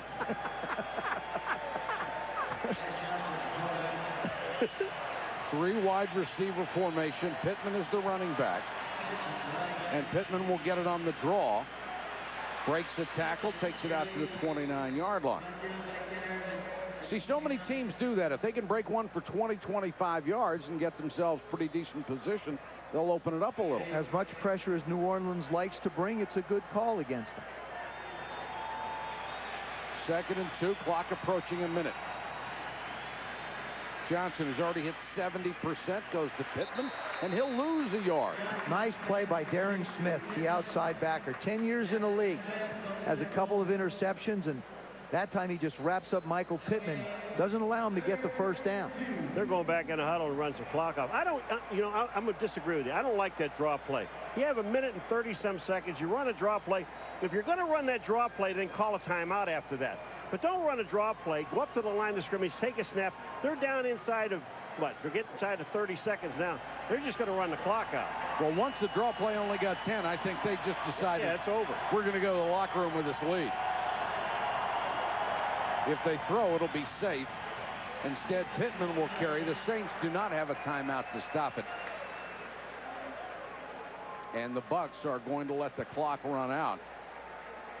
9-6 may sound like a battle of field goals, but we haven't had one in this game. 9-6 at the half. Let's go to Susie. John, it's a battle. How do you keep from getting your quarterback beat up? It's a hard thing in this league, isn't it? I tell you, we're in a tight game. We know it's going to be that way when we play the Saints. We've got a long way to go. You've already got a poster of Simeon Rice up in your son's room tonight. 3 sacks, a forced fumble. How much does this guy impress you? Well, he's a great player, and we're going to need him to play that way in the second half. But I think his play speaks for itself. Thanks, John. All right, thank you, Susie. Our score here at the Superdome, the Bucs 9, the Saints 6. Let's join Chris Berman for the Toyota. Been held to 6 points. Defense usually beats offense. It is right now. Well, you're going to find out in this second half. One of these two are going to blow up. Maybe for only one play, but it's going to be a blow up. Well, if anybody's going to blow up, it's probably going to be at the hands of Simeon Rice. He's had an unbelievable half. He's forced a fumble. He's put him out of field goal range. I mean, he alone really has been responsible for 5 points. 3 that the Saints might have gotten, and the 2 with the sack. He's been a one-man wrecking crew for this offense. But in Kyle Turley's defense, the guy that has to block him, this is the guy, Aaron Brooks, that has to make better decisions with the football. He did in the second quarter. He's going to have to keep it up. The Saints gained a mere 83 yards in the first half. Most of it coming on one drive. The result of their only touchdown. Lewis knocked out of bounds by Gramatica. Moments ago, Susie Culber had a chance to catch up with Jim Haslett. Jim, how do you neutralize Simeon Rice? Well, the big thing is we got to stay out of a position where it's 3rd and long, and they're taking advantage of what he does best, and that's pass rush. So right now, field position's hurting us, and if we can get that changed with this opening kickoff, we'll be fine. Thanks, Coach.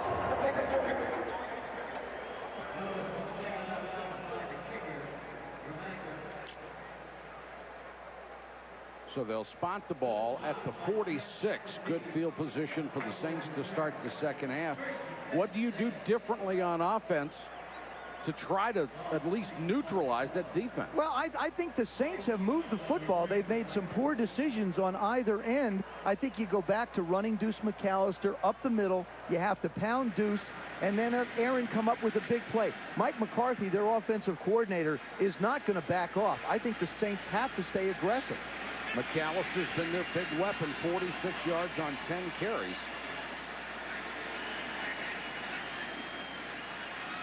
And he gets it on the little cross butt and picks up 2 to the 49-yard line where Warren Sapp brought him down. McAllister missed last week with a bad ankle and comes up a little gimpy after that tackle. Yeah, unless Deuce McAllister is at full speed, he hurts this offense because everyone knows on the defense if he's hurting, when you fake to him, it doesn't make any difference. You're not going to give him the ball.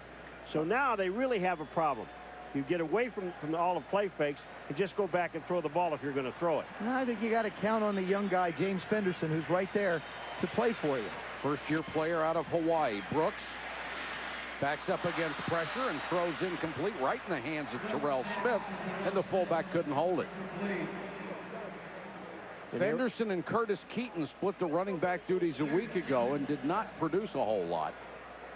Well, and here's the situation every single coach is talking about, the fact that you're third and long, you don't have much of a chance.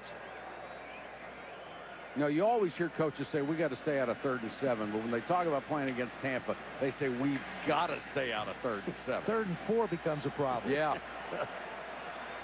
And there's one of the problems. Simeon Rice will get in that track stance and ready to come, and flags go down. They had Brooks blitzing on that play, and if they hadn't blown it dead, Aaron Brooks would have gotten a face full of 55. False start. Offense, number 71. 5 yards to remain, 3rd down. Spencer Folau, the right tackle, moved early. The architect of this defense, the Tampa Bay Bucs defense, is their defensive coordinator, Monty Kiffin. He was there before John Gruden got there, and he and Rod Marinelli, their defensive line coach, got together in the offseason, realizing they were coming into a division where there was a Michael Vick, who they'll face next week, and an Aaron Brooks, and had to devise ways to be able to control the running of the quarterbacks. I'd say they get A's for their marks in the offseason. 3rd and long. 4-man rush. Brooks steps up in the pocket this time and rifles one. Horn wide open. Horn to the 5, pushed out of bounds by Rondé Barber. You know what starts this whole thing? The fact that he had time to throw the ball. And when you have time to throw the ball, you're going to find some people open, especially a guy like Joe Horn. And the protection was perfect. He did the thing that he didn't do in the first half. He stepped up into the pocket to deliver the ball. You just can't assume that you can't throw the football against the Tampa Bay Buccaneers. You have to prove to them it can get done. The linebackers are up around the line of scrimmage, and then they bail. 4-man rush. Good job by the offensive line. Brian Kelly allows Joe Horn to get on top, and they wind up with the big completion. 1st and goal. McAllister is back in there running gingerly up the middle, and John Lynch just came sailing in from that safety spot and made a tackle. But that 1-yard rush gives McAllister 1,000 yards for the season. I personally don't think that the Saints will be able to run the football in. I think Deuce is hurt just enough that he can't make the sudden cut that he needs. A good play action pass right here, or get Aaron Brooks on the edge, would give him an opportunity. Only one wide receiver, and that's Horn. And Brooks throws this one out of the back of the end zone, and he is down, and Warren Sapp flattened it. And Simeon Rice was right there as well. I mean, the pressure is just relentless from 97 and 99. That was Simeon Rice on the top, Warren Sapp on the bottom. That's like dissecting a person. Now, I talked about him not backing up, but when you've got Warren Sapp coming at you and Simeon Rice coming from behind you, you really know where to go. Now 3rd and goal. Duck is good.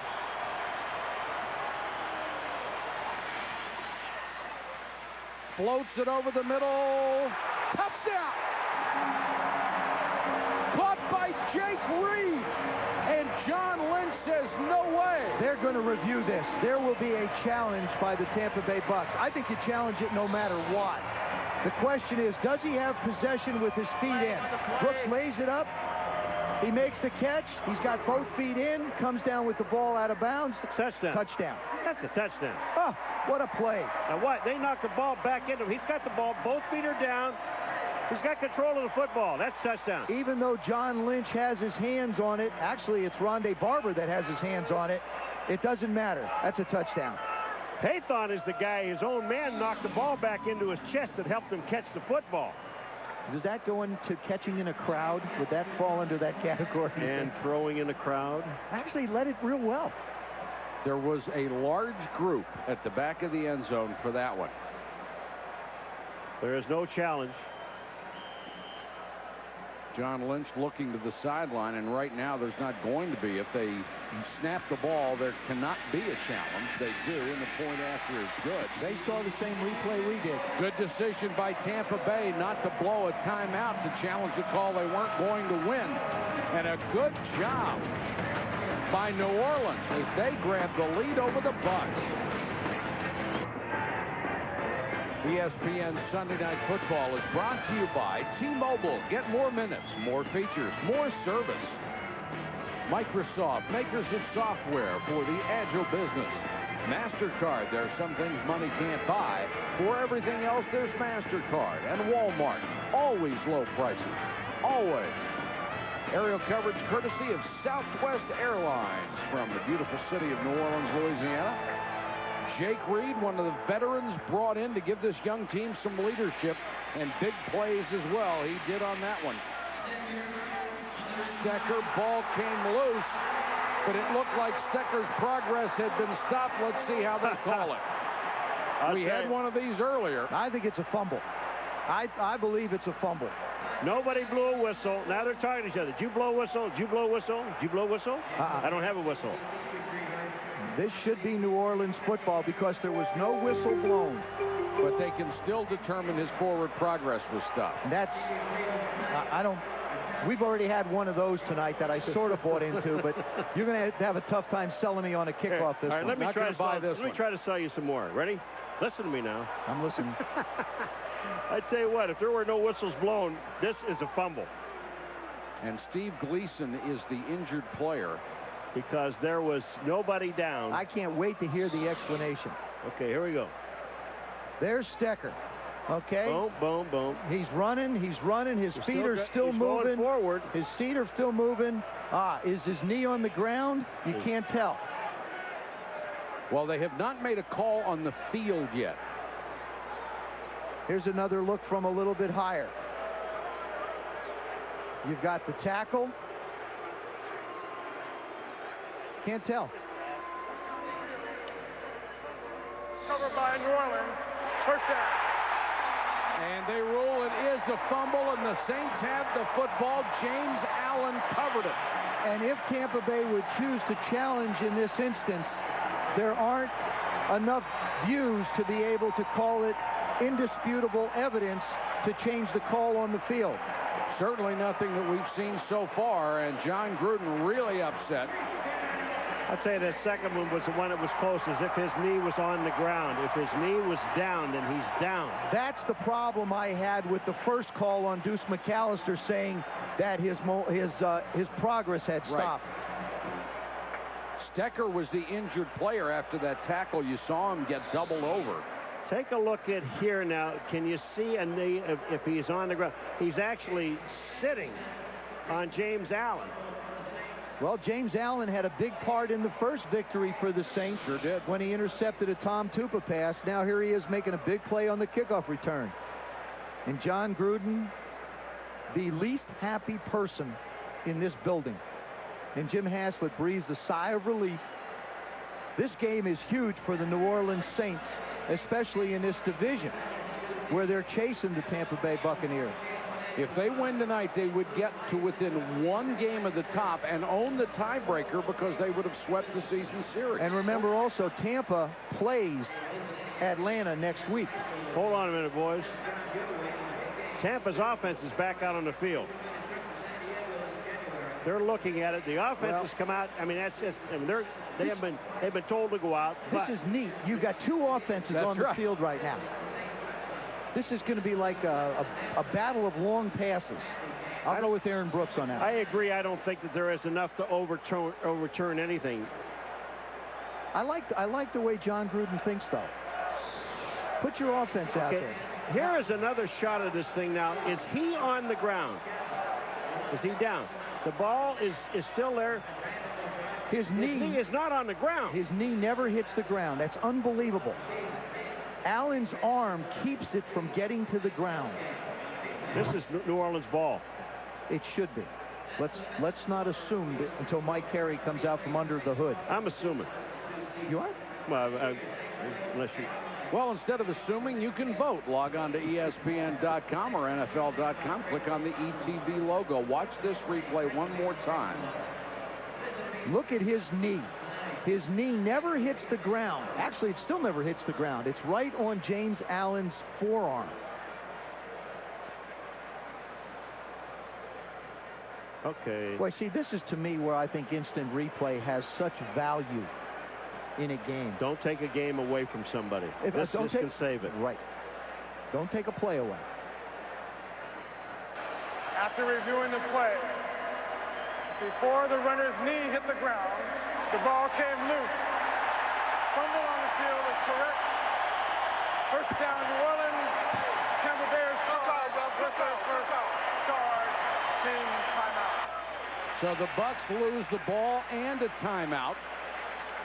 And this is where I think Aaron Brooks now has to be composed, control what you want to do, and go forward and not make a mistake. Don't try and press it, but don't make a mistake. I agree with you. Touchdown is just beautiful. But coming out of here with at least a field goal is mandatory. I think you take a shot right here.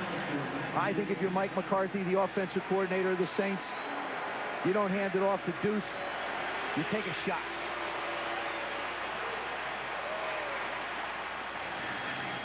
Play action blitz coming, hit from behind, loose ball. And the Bucs got it back, recovered by Greg Spikes after Al Singleton knocked it loose. Simeon Rice. Simeon Rice. I like the call. But boy, did they come around the corner. Oh, I'm sorry. That's I called the wrong guy. I saw Simeon Rice in the same position, but that was just outstanding by the linebacker. Back-to-back turnovers. Bucs have it back. Now, there's been a game of big hits and critical turnovers. Tampa Bay has the ball back at its own 33.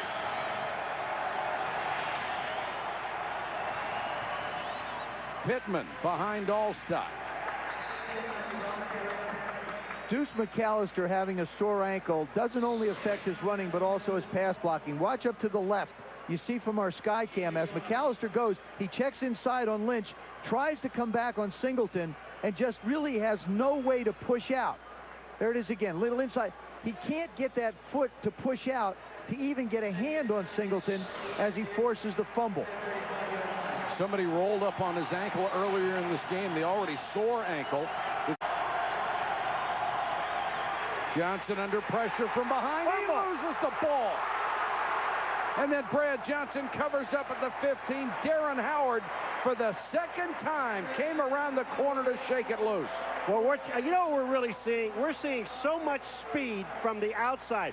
Not so much inside, but the outside speed. Does this defensive ends and linebackers. Does this remind you of the Miami Dolphins Denver Broncos game we did a couple of weeks ago? Terrific job by the people coming around the corners. What's Darren Howard? Look at this. He just blows by Roman Oben, and they had no chance. He's had 6 sacks in his last 7 games. 3rd and a mile. Pittman stuffed at the 20. Now, I like that call. That's smart. Yeah, because when you look at their boards, there's no play for 3rd and 80. Well, against this defense, you know pressure's going to come, so nobody's going to get down the field for 81 yards, right? I don't think so. Now Tupou will have to punt it away to Michael Lewis. The Saints put a lot of pressure on Tupa in that first game. Oh, nice kick. But returnable. Lewis from the 25. Has the seam. Lewis caught from behind by Todd Yoder. And if Yoder doesn't make the tackle, it's a touchdown. As it is, it's a 66-yard return. I'll tell you one thing, though. Tom Tupa did the one smart thing he could do. And that's, he knows he would have been beaten to the inside. So what he does is going to force him to the outside, to the middle of the field. Watch this. Tupa right here is going to force him in the middle where he has some help. And that saves the touchdown.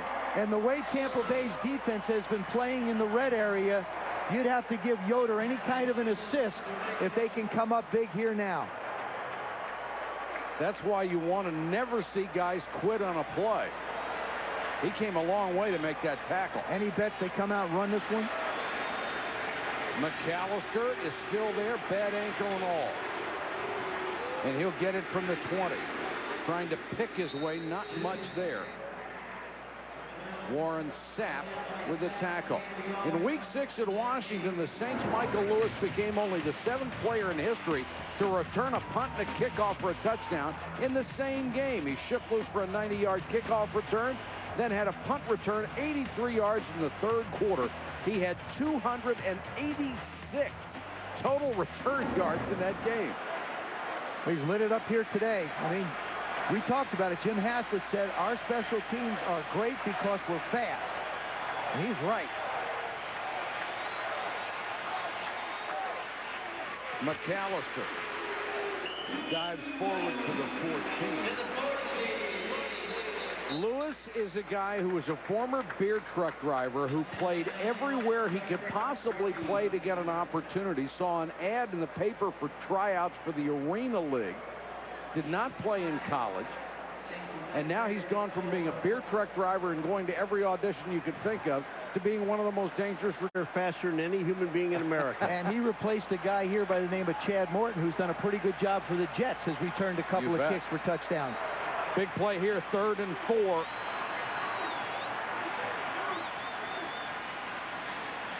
Brooks rolls away from pressure, throws to the end zone, touchdown.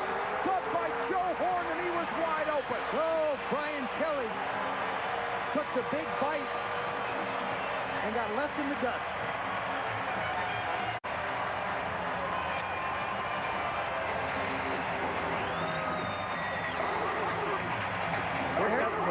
Take it, Paulie. You know, when you get out, you roll out to the right-hand side, but look what happened. Look how wide open Horn is because Kelly takes the bite right here. Oh, what a beautiful move. That really is. I mean, there a defensive back is going to grab you and stop you from getting up the field. Joe Horn's strong enough to make a spin move and get in the end zone. That was absolutely perfect execution by Joe Horn. Wide open, Aaron Brooks hit him, and John Carney adds the point after. In a game of huge plays, the third quarter's been full of them, and the Saints have a 20-9 lead.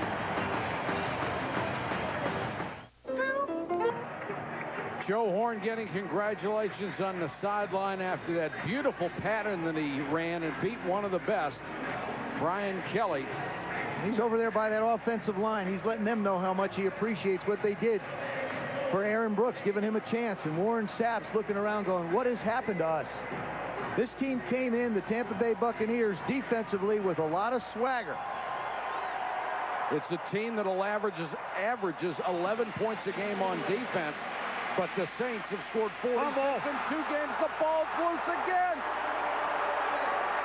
Fumbled by Dwight Smith, and now the battle is on at the bottom of the pile. This is a question of who's stronger at the bottom of the pile.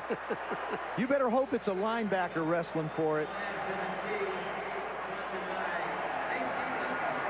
No signal yet. Ken Irvin feels like it's going to be the Saints' ball.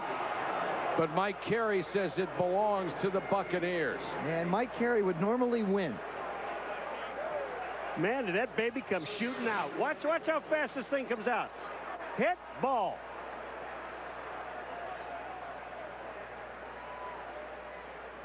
Smith was back there because Aaron Stecker, who's 4th in the league in returns, was injured the last time he had the ball. Yeah, you wouldn't necessarily say for the Tampa Bay Buccaneers that this is their strong suit, to be able to drop back and eat up chunks of yards. I don't think they have to change their game plan. I think they have to be methodical with 8:49 left in the third quarter and work to get 2 scores. And also remember, the Saints went for a 2-point conversion after their first touchdown. In the past, this was a team that could not come from behind. They've done it 4 times this year when they were down 6 or more. Brad Johnson, quick throw to McCardell. And McCardell fighting for extra yards to the 41. I want to take you back to that touchdown pass from Aaron Brooks to Joe Horn. There's Joe Horn lined up outside. That's Brian Kelly. He's going to be right in Horn's hip pocket. He starts up, makes a little hook inside, and goes up the field. The thing that's impressive about this is as close as Joe Horn is to the sidelines, Brian Kelly can't force him out. If that was the case, he would not have been able to have a legal catch. 8:16 to go, third quarter. Allstott in at running back. Brad Johnson, short set, complete to McCardell. Again, his 8th catch of the night, but hit immediately by Charlie Clemens. You know, when you look at this Tampa Bay offense, and for years it was always the defense that kept them in the ball games, and we're going to go to the Super Bowl with the defense. Well, this year, you know, the offense with Gruden was going to improve. But the biggest improvement in the offense has not been their scoring power. They're not, you know, kicking field goals. Their biggest improvement was holding on to the ball, running some clock off, getting their defense some rest, and then maybe getting a field goal.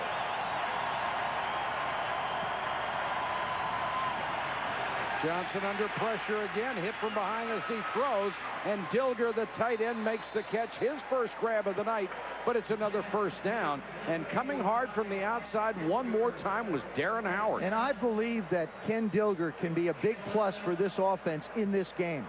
Take the wide receivers, the corners, and spread them out, and let Dilger be the guy. Last year he was in the Pro Bowl. Spent 7 years in Indy, was unceremoniously let go and told them they didn't need his services anymore. He's a great blocker, but he has excellent hands. Also can throw the football, given the opportunity. Tampa Bay, 2 straight first downs. Johnson to throw again.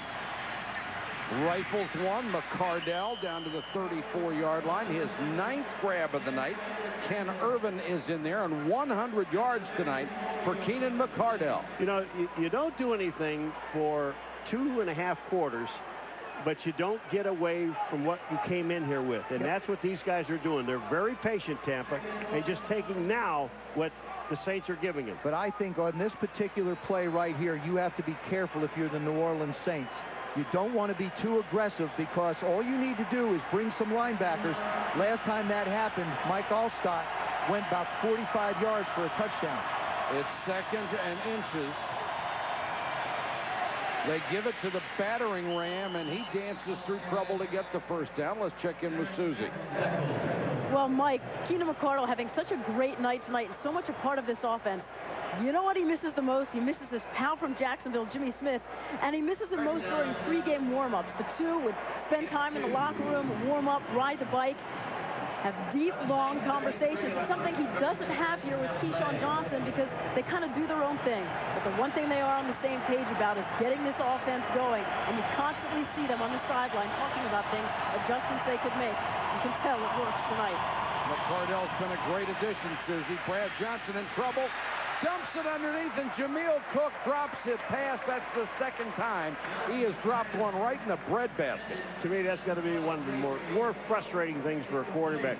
Here you are waiting and waiting and waiting. You know you're going to get hammered, and you throw to the only guy that's open, and he doesn't catch it. Well, I'll tell you something about John Gruden.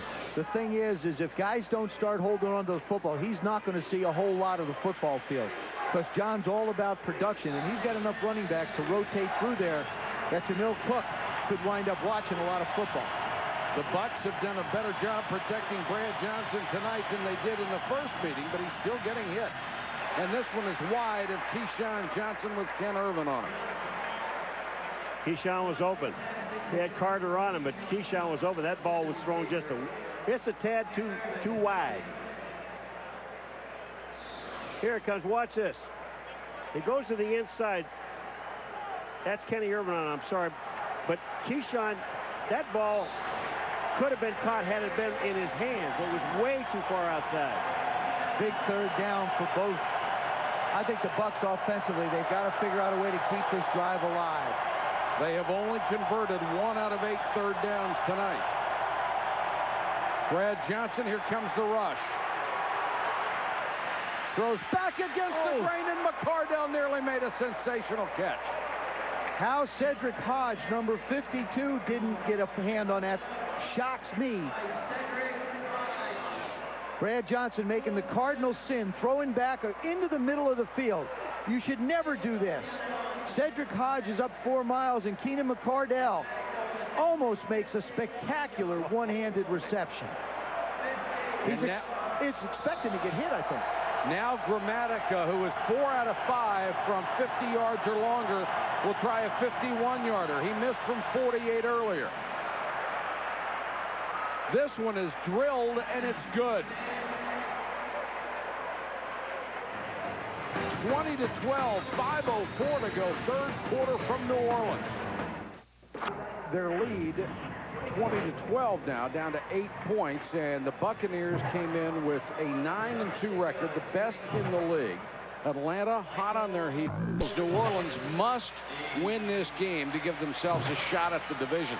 Atlanta and New Orleans, incidentally, the only 2 teams in the NFC outside of the division leaders who are over 500. Lewis, the deep man from the 8. Has to duck under a tackle and goes down at the St. Jermaine Phillips flying down on special teams. Timeout on the field, 5 minutes left, third quarter. It's an 8-point game. If the Saints, the league's second leading point producer against the best defense against scoring in the NFL, and right now the Saints offense has exploded for 14 points in the third quarter to take over. They start this time from the 10. Brooks airing one out. And no flag. Rondé Barber had great position, and he was just run over. He gets tripped. Yeah, they will never call this on a wide receiver, because what's happening is both guys are looking at the ball. Look at Joe Horn. He's looking back at the ball. He doesn't know now where Rondé Barber is. He trips and falls over him. That's not pass interference. Just looking at the ball doesn't give you an excuse to run somebody over. No, but he trips, and when he trips, he goes down. I like the call. Incidental contact. I like the call. I do too. I like Mike McCarthy's non-call, the offensive coordinator. I like the non-call by the official, and I like the call by the offensive coordinator. Now Aaron Brooks having a discussion with the officials, and a timeout called by New Orleans, and Brooks will go to the sideline. It was unusual. Yeah. Didn't look like there was a communication problem with the time or anything.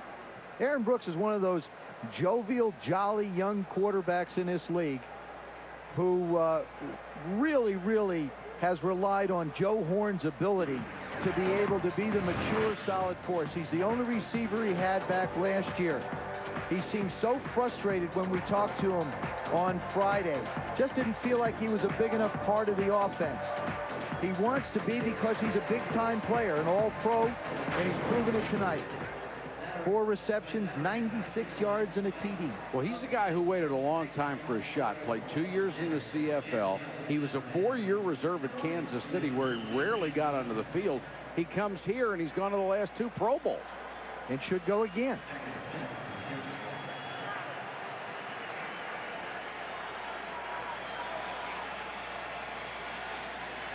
Second and 10. Brooks, Sapp chasing him, throws on the run, incomplete. Just got rid of that one. Simeon and Warren chasing him down. And Warren gives the slap to Brooks. Well, look at Warren Sapp. You talk about a guy whose machine never stops. It says every good defense has to have a motor. Well, look at this motor. This motor never wears down. He goes right by Charles Bentley, the rookie, who did a pretty good job on him before. See, now he's added the division with Brett Favre. So Aaron Brooks now becomes his new best buddy to taunt during games. 3rd and 10 for the Saints. 4-man rush, unloads to Reed. Jackson missed him, and Reed up to the 45-yard line, a gain of 29. You know, is it nice or is it not nice to have an experienced receiver? It's great to have a couple of experienced receivers. Watch Aaron Brooks' head. He's going to look right. He looks right, now comes back, and with a lot of confidence, fires the ball right over John Lynch's shoulder. Watch his head. He's looking right, looking right. He knows where Jake's going to be. Fires it. Right in behind John Lynch. Nice and decisive with the football. And a good adjustment by Reed on a ball that was behind him. McAllister. Straight ahead, breaks the tackle, room to run, and McAllister picks up almost 10. Deuce is just playing on pure guts right now. Isn't he? I mean, to me, this is a statement game for this young man. They know that they counted on him. The last couple of weeks, he wasn't a part of the offense. It's this kind of toughness that they need. He runs right up the middle on Shelton Quarles, breaks the tackle. Simeon Rice is there, can't get him down. The one advantage New Orleans has up front is the size and strength of that offensive line. Tampa Bay, for all their tremendous pursuit and speed, is a smallish defense, especially without Anthony McFarland, who's been out injured. He'll be back next week. Paul brought up a great point before. The biggest thing that the offense of the Tampa Bay Buccaneers has done is it has allowed that defense to get off the field. Jim Haslett's ball club tonight offensively is not letting that happen. They're going to wear down this Tampa defense if they can continue to pound it up the middle. They've already gained more in the 3rd quarter than they did the entire first half. And a good mix of run and pass. Brooks with all day to throw.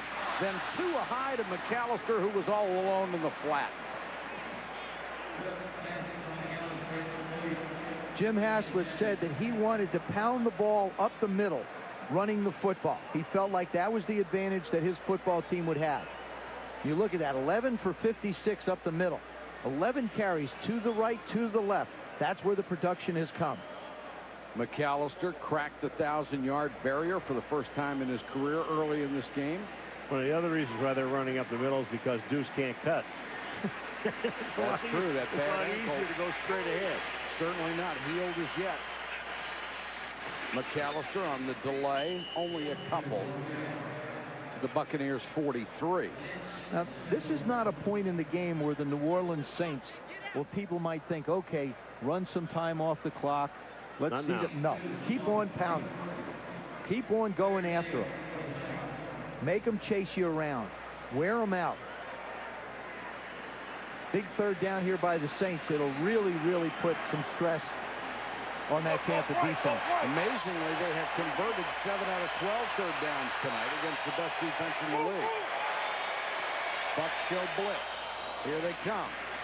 Saints pick it up beautifully, but the pass is incomplete. Intended for Horn. He was covered man for man by Rondé Barber. That was a duck. Oh, yeah, but Aaron Brooks knows he's got Jerome Pathan crossing. If he could have waited just a little bit longer. And you talked about him throwing some ducks. He's got a problem with his shoulder. He cannot get that right arm up to snap or unsnap the chin strap on that helmet. This kid's playing hurt right now, which means if he did have to come out, Jake Delhomme would be the guy to go in.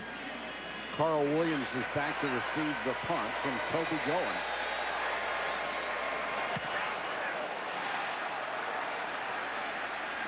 Fair catch made at the 14-yard line. Let's check in with Susie Goldberg. Well, Mike, when the Saints lost 3 of 4, everyone started talking, is the same thing going to happen this year as happened last year? Well, Grady Jackson, defensive tackle, who came over from the Raiders, says no way. He knows. He was with the Raiders. They had a skid in 98 to 2001. But he said, you know what? It's like building a house. Sometime it's going to rain. It's going to impede your progress. You just have to relax, wait for the rain to stop, and you can get back to it. They are back, working again. They say they're going to finish this project, get the house built. First step tonight. Well, Susie, unless you live in Cincinnati, then when it rains, your roof leaks. You know, the Bucs have only rushed for 32 yards. Their lowest this season was 63.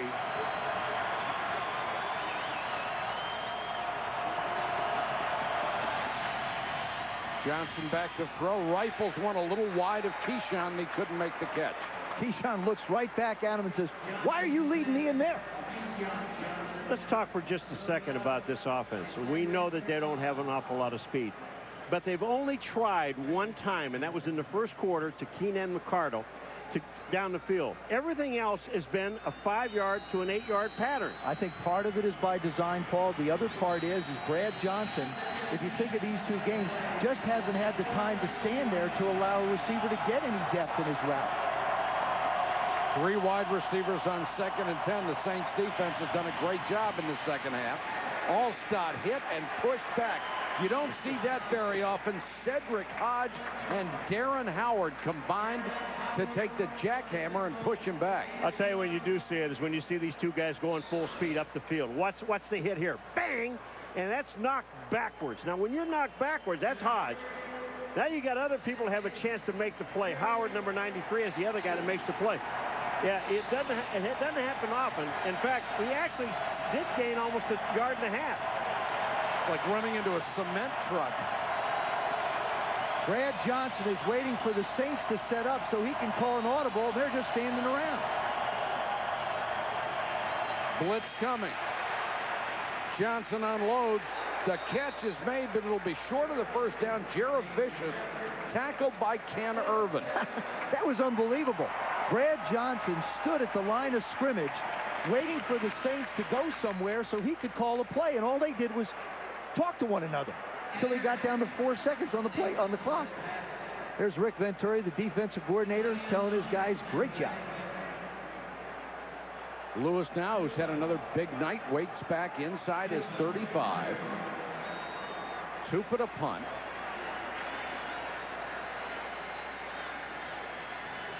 Time winding down in the third quarter. Another line drive returnable kick, and it takes a big bounce for the Bucs. Inside the 10, they will down it at the 7. A mistake there by Lewis, who let it go, and it results in a 70-yard punt for Tom Tupa. Tuesday night on ESPN, an ACC Big Ten Challenge, the college basketball doubleheader featuring Duke and Ohio State. Then at 9 Eastern, a national championship rematch. Maryland against Indiana. Duke with those 4 McDonald All-American freshmen.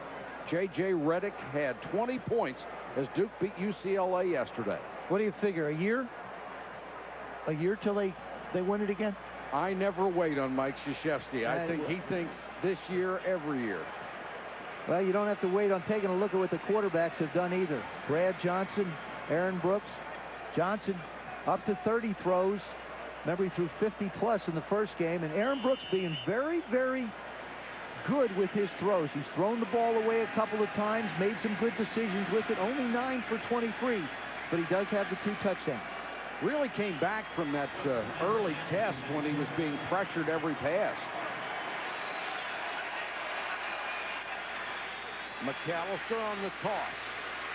Cuts it back across the 10. Lynch hits him, but he lunges forward to the 17-yard line. Heck of a run by McAllister.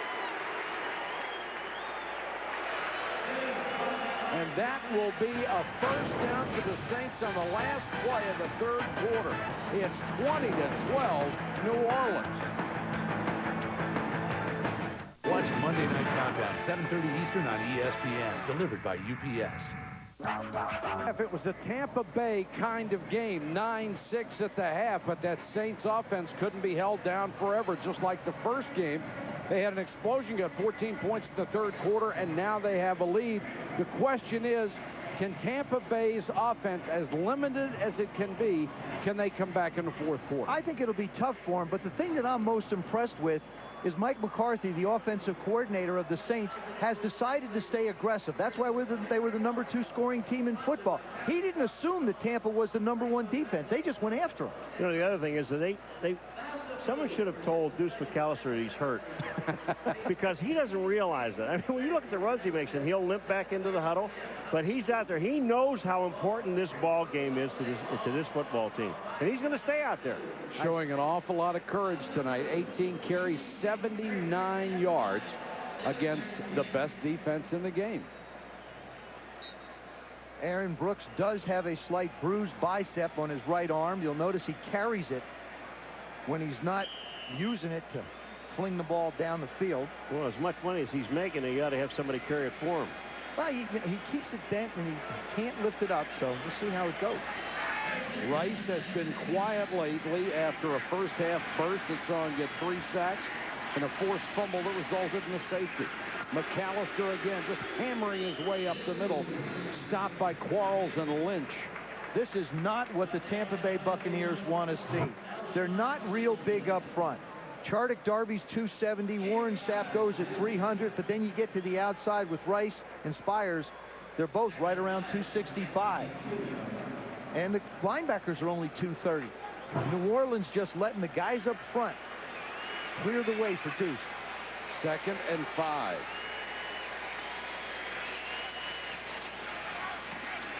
McAllister moves the pile about a yard shy of the first down. And Joe, you mentioned that offensive line. Jerry Fontenot, the center, is the only one back in the same spot.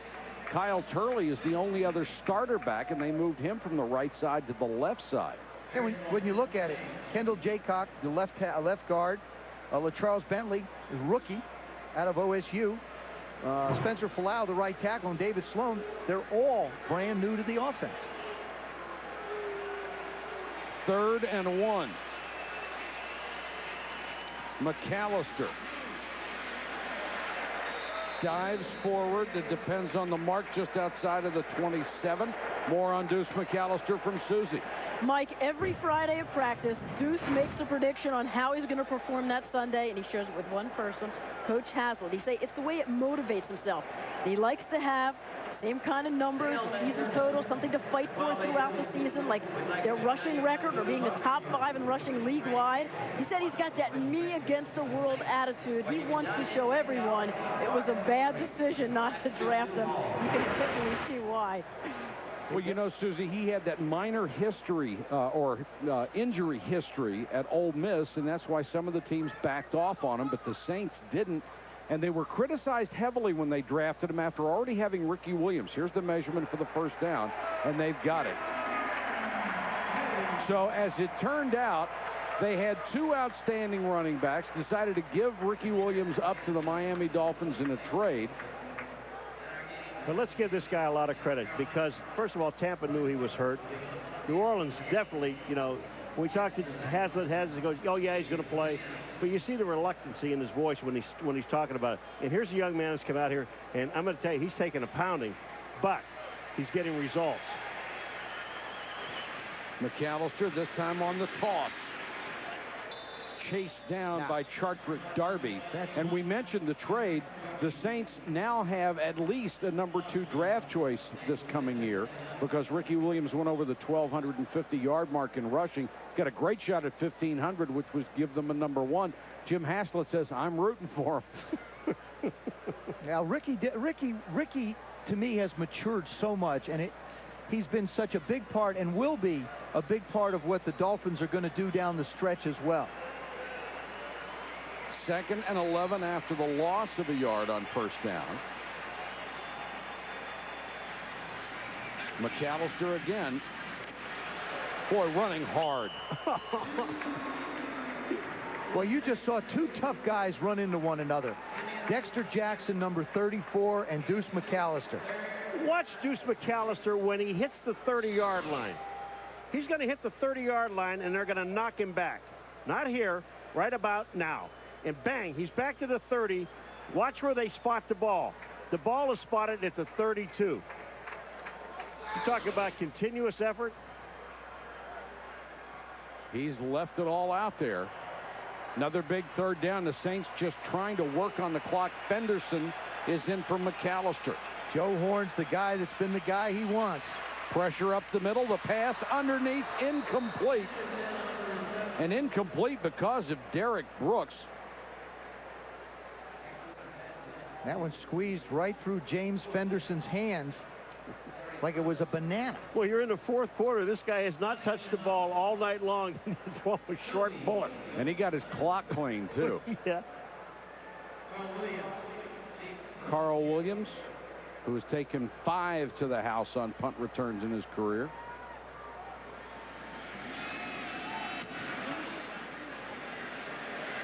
Nice kick. Williams driven back to the 22. There's that speed Jim Haslett talked about on his special teams. They do a great job of covering Mel Mitchell, the first man down, but he had plenty of help, and they swarmed over Williams. Fourth quarter from New Orleans, 11:31 to go. It's an 8-point game. Danny.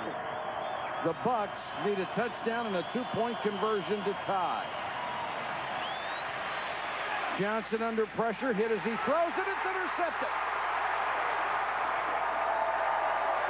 Picked off by Jay Bellamy, the free safety, his 3rd interception of the season.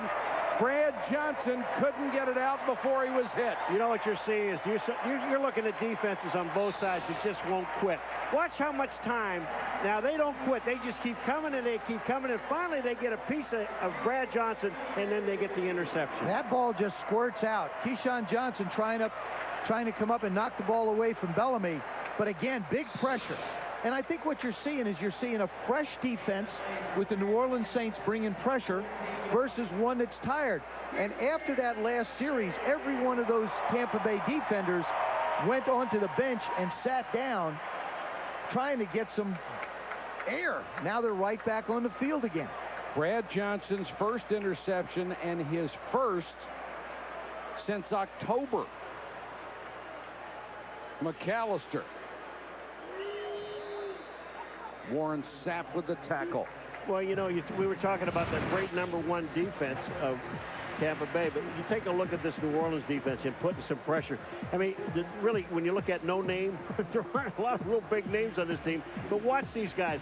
None of them. They don't slow down. And these are big people you're talking about. We're not talking about little guys.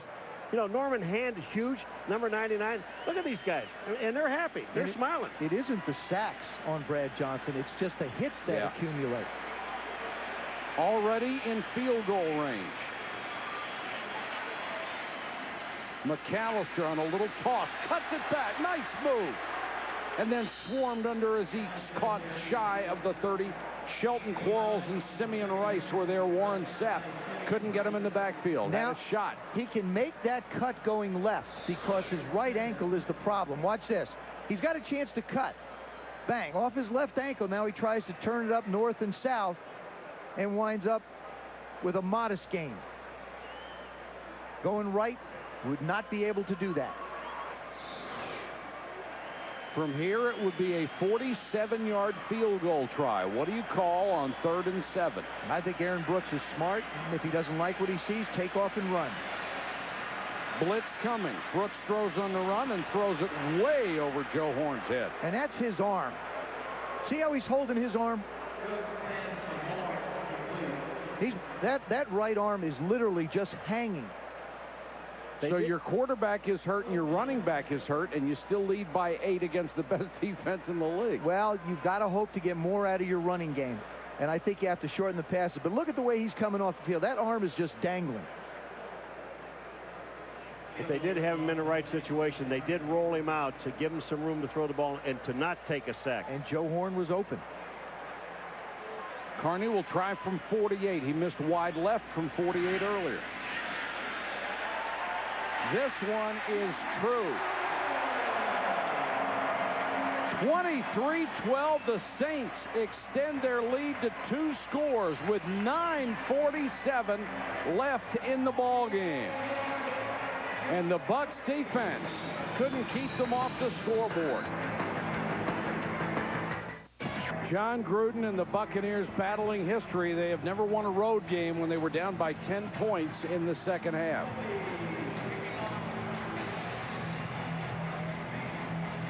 Right now, they're down by 11. Carl Williams and Corey Ivy are deep. Williams. Cut down at the 16-yard line. Keough Craver, a backup defensive back with a tremendous tackle on special teams.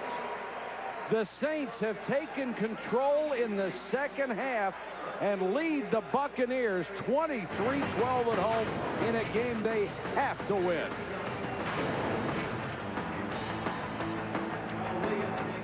With a sparkling second half, have taken a 23-12 lead over Tampa Bay.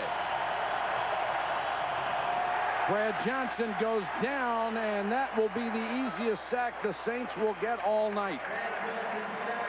In fact, he was tripped up by one of his offensive linemen, Cozy Coleman. John Gruden was brought in because he was the offensive guru, or Gru. But Gru hasn't gotten it done. Because when you take a look at under Dungy, they were 15th in points, tied for 26th. Rushing was 30th, 15th. You see under Gruden, this offense has not been able to jump out. And I think in this game, it's a lot to do with players and some to do with systems. You can't change the personnel overnight. Pittman out of the backfield.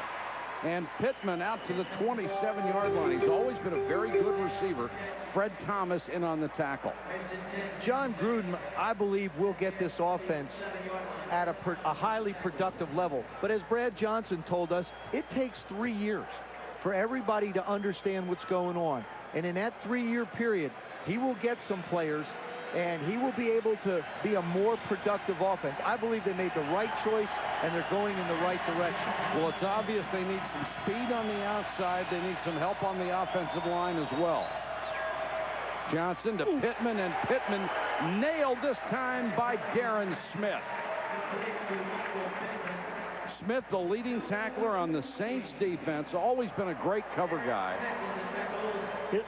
You know, when you take a look at it, watch, here's a little dump pass to Pittman. Watch Smith.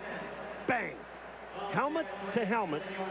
Got these guys lined up. The one thing about looking at this New Orleans Saints defensive team and their special teams, what these guys do is when the ball is in the air or it's on the ground, they break down. They're ready to make a play. They don't overcommit themselves. Johnson to Pittman in the flat, gets out of bounds. Let's check in with Susan. Well, Mike, those injury woes for the Saints continue. Aaron Brooks, a bruised bicep. They say too sore to throw the ball. They packed him in ice. He's done for the night. Jake Delhomme comes in. We know Deuce McAllister already hurting. Dale Carter, cornerback, left shoulder strain. He's in street clothes, obviously. He's done for the night. This defense has been hit by injuries all season. We'll see if they can overcome it though tonight. All right, Susie, thank you. It is deafening in here on 3rd and 6. Johnson to Keyshawn at the sideline, 45-yard line, first down. That was a nice throw by Brad Johnson. He saw Keyshawn wasn't going to get behind anybody and threw it short. Craver is the one that they pick on, number 43. This is just terrific timing between a quarterback and a wide receiver. It's a stop route. He just throws to his back shoulder. Watch this. Keyshawn knows where it's going. Craver can't find him. Does a terrific job of getting his speed down. The first catch by the 3-time Pro Bowler in this half. Pressure coming from behind. Johnson throws as he goes down. Darren Howard off the corner again. They own Roman Oben over there. Oh, they do. And the one thing that happens on it, when you're coming around the corner, Darren Howard, watch how he'll dip coming around. Down, down, down, and he goes right down to the legs of Brad Johnson. That's the one difference for John Gruden without Rich Gannon. Rich Gannon had the mobility to be able to run and pick up plays with his legs. Brad Johnson will hang in the pocket, but he's not going to do a lot for you when it comes to tucking it down and running. Well, especially when they come from the blind side. At 100 miles an hour. Look out. Straight up the middle this time. They set up the screen, and Pittman drops it. Pittman's dropped one. Jameel Cook, the backup fullback, has dropped a couple. Michael, it wouldn't have worked anyway. They were there waiting. There were as many black shirts there as there were white shirts. So that screen wouldn't have worked anyway. Rick Venturi, the defensive coordinator of the Saints, said that we have to be aggressive and we have to tackle well tonight. And that's exactly what they've done. The defense of the Bucs has struggled with it. Jim Haslett, the former All-Pro linebacker, watching his defense do the job right now. And the Bucs are going to have to use one of those valuable timeouts with 6:40 to go on the clock. Sports Center coming up with Stuart Scott and Linda Cohn. NFL upset specials, Sap Unplugged, and Kobe against Kevin Garnett. All of that. 3rd and long.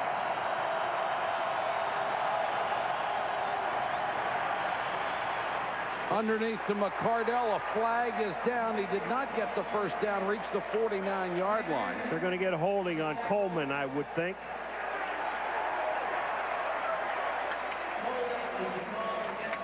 They were holding Charles Grant. I'll tell you why I'd take this penalty. Because it's 3rd and 4. You got 6 minutes to go in the 4th quarter. For all intent and purposes, the Bucs, well, if they take the penalty, you make it 3rd and long. If you don't, you make it 4th and 4. And they're in 4-down territory, so I would accept the penalty if I was the Saints. And this is not a 20-yard per play offense. Exactly, and when your defense is playing this well, I agree with Joseph. Very rarely do I do that. Yeah, you do. Yeah, you well, just say that. I did that. I did it once in Offense Denver. number 67 is declined. 4th down. Don't agree with that call. I do not agree with that call at this point. Well, there's two thoughts of it. First of all, his defense is playing so well. Jim has his defense playing so well, and they haven't been able to do much. But they have been able to complete some short passes. See, I just think that if you go back and put them at 3rd down and 20, and you also move them back, you're in a better position than giving them 4th and 4 at midfield. 4th and 4 certainly gives them a shot at keeping the drive alive. They need 2 scores. It's what their offense is better suited for.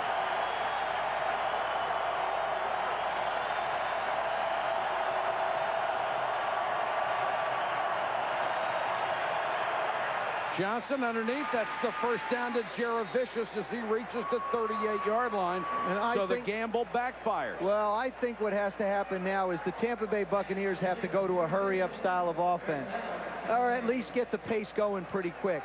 I just thought that with the type of offense the Bucs have, yardage is an enemy to them. Great yardage is an enemy, and that's why I think Jim Haslett would have been better off taking the penalty. Draw play to Pittman. That one goes absolutely nowhere. And on the bottom of the pile is Cedric Hodge, the weak side linebacker who's had some big plays tonight. They haven't had a draw play work tonight now. I mean, you know, we talked about this before in the first half. With a minute and 30-some seconds, you run a draw. I mean, I know you got 5 minutes, but you got the clock moving. He makes the clock move. You got all these other things that are wrong with it. And incomplete saves you a little time. And plus, you're trying to move out Grady Jackson and Norman Hand.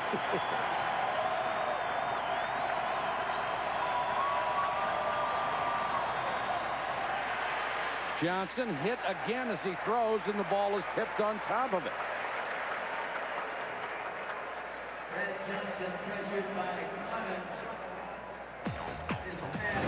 All right, we had some turnovers tonight that really hurt the Bucs. Here's Johnson's fumble. Decker on the kick return. Look at his ball comes out. And here comes an interception. Jay Bellamy picks this one off.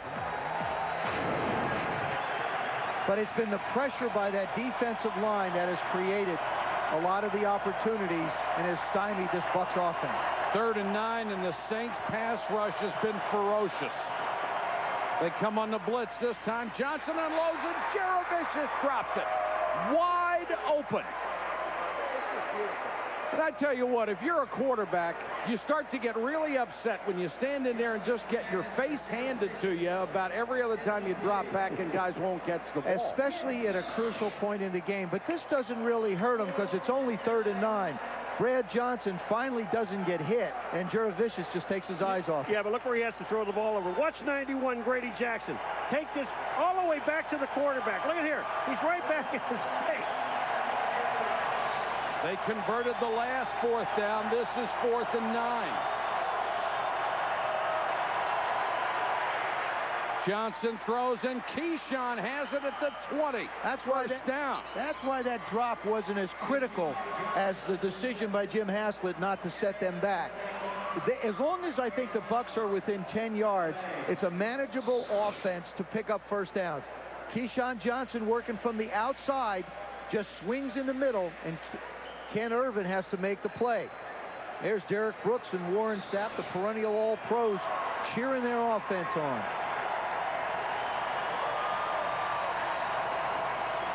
Four-man rush. Johnson for the end zone. Keyshawn can't get there, but a flag down. That would be first and goal at the 1 if it's against Ken Irvin.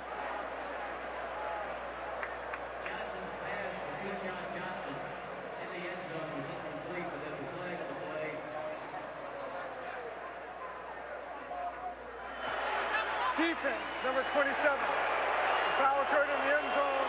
The ball will be placed at the 1-yard line. Automatic first down. Right? Well, that isn't much. I think it's incidental contact. Well, no, he's holding onto his shirt. That's a good call by the official. Incidental shirt holding. Yeah, well, he grabbed onto his shirt. I mean, he was in good position. And remember, Ken Irvin is playing now because Dale Carter got hurt. Enter Mike Allstott, first and goal from the 1.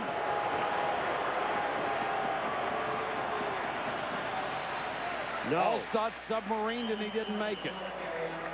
That's worth 30, 35 seconds. You know what? If I got Allstott, I know their offense is geared with Cook being in front of him.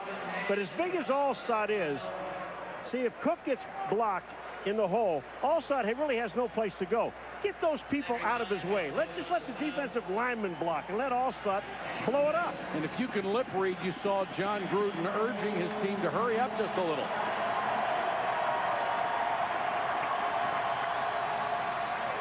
Brad Johnson looking for Dilger, and Dilger goes down. He just tried to turn and face the quarterback and fell down. Brad Johnson hesitated. Dilger was open early, but I can only tell you from a quarterback's perspective, sometimes they get caught behind the lineman and you can't see him.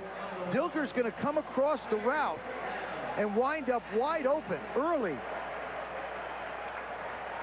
Now they bring in Big Thunder, number 99, as the fullback.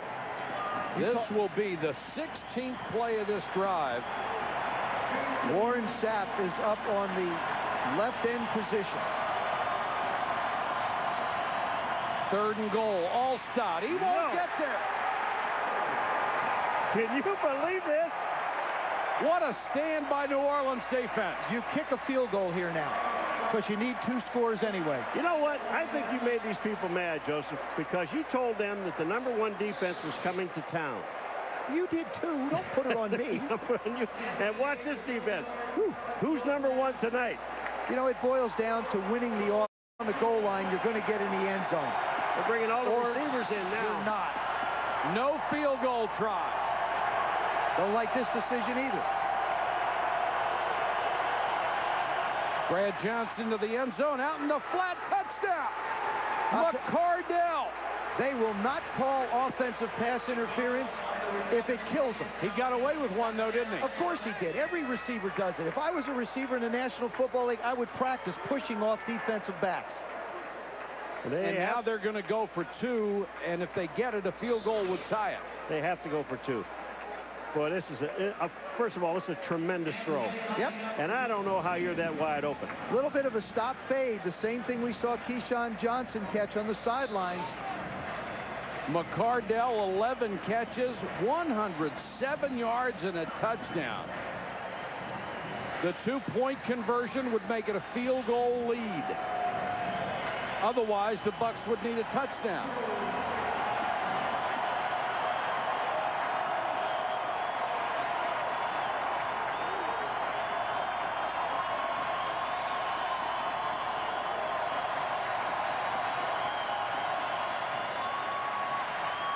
Brad Johnson to Keyshawn, and they got the 2.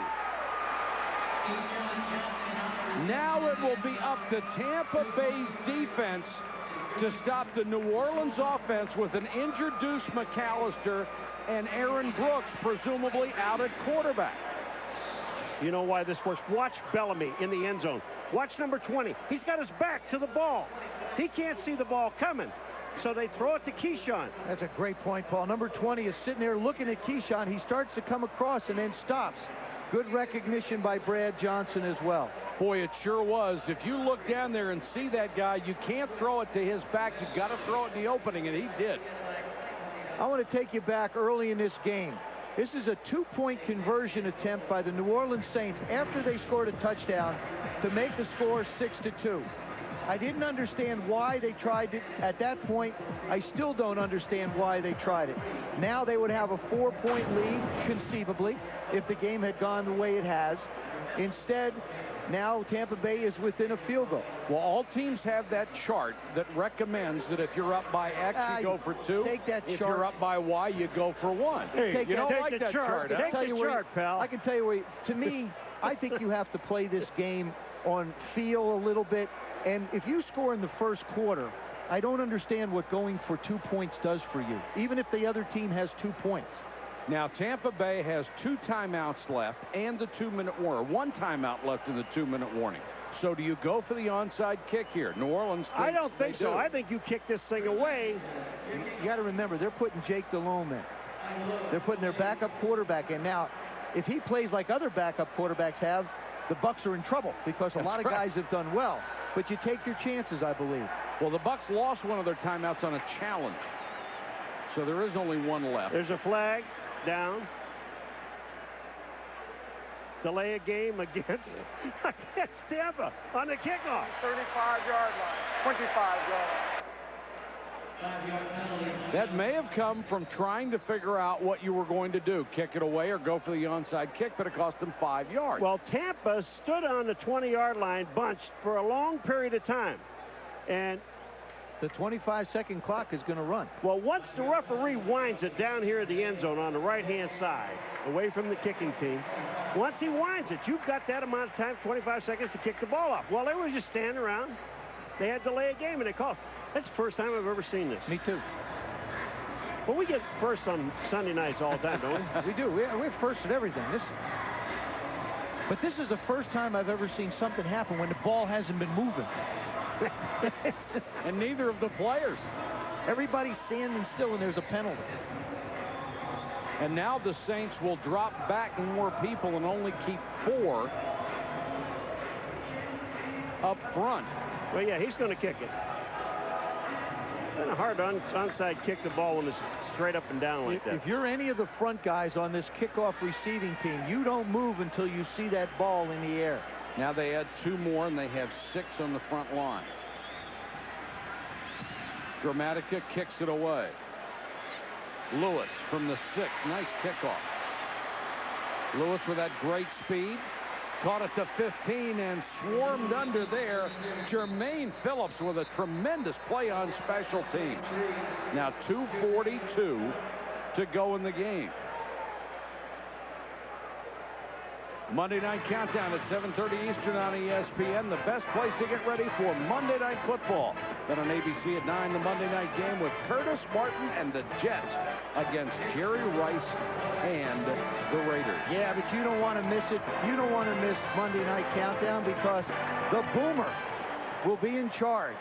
And the Raiders have an opportunity to open up some space between them and everybody else in that division. Boy, wouldn't they ever. With San Diego beating Denver today. Denver's got to hate kicking the kicking game. Field goals have killed them in 3 of the 5 losses. Jake Delhomme is in at quarterback for the injured Aaron Brooks out of Louisiana Lafayette in his 4th year. Jim Haslett told us last year he could start for a lot of teams, but his job right now is to hand it off to Deuce McAllister. Deuce hit by Lynch and then gang tackled, still got 4. Tampa Bay uses its last timeout. They have the 2-minute warning available, and if they hold them on downs, they could get the ball back with a minute to go. I'm going out. All right. Okay. Wow. I mean, she keeps tabs on me 24/7. When I'm my brother's age and old enough to do stuff like smoke pot, will she even be paying attention? Hey, just because you can walk doesn't mean you don't want your mom and dad to ask you where you're going. Whose parents are going to be there? Jesse's. Did you leave the number? Yes. fine. She cares. Hey, can a baby get some attention around here? Talk? No. Ask. Parents, the anti-drug. 23-20, the Saints over the Buccaneers. 2:35 to go in the ball game.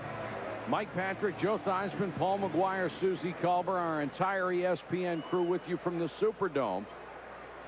John Gruden obviously upset on the sideline. All of Jake Delhome's college players he played with are saying, don't listen to the coach, throw it deep. You know what? I think Mike McCarthy has to throw the football here, the offensive coordinator. I think Jim Haslett. Not on this play. Yeah, I think you throw it here. Oh, you save him 35 seconds if you do. You want to go down to 2 minutes? You don't want to go down there? I don't want to. Let me move over here by Mike I just again. don't want to concede the fact that we're just going to run it 3 times and allow you to stop me. I'll be shocked if they don't. McAllister, set in the backfield. Al Sherman Singleton makes the tackle. I think that was the down that you could have thrown something safe, keep the clock going, get a completion, and because they're packed in anyway. They'll let it run down to 2 minutes. Then they'll have 3rd down and the ability to punt. So maybe 105, 110.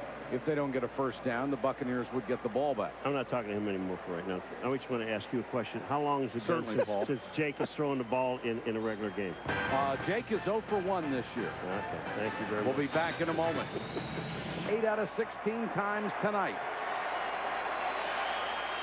The Saints get a first down. The game is over. Delhomme to throw. He's got a first down.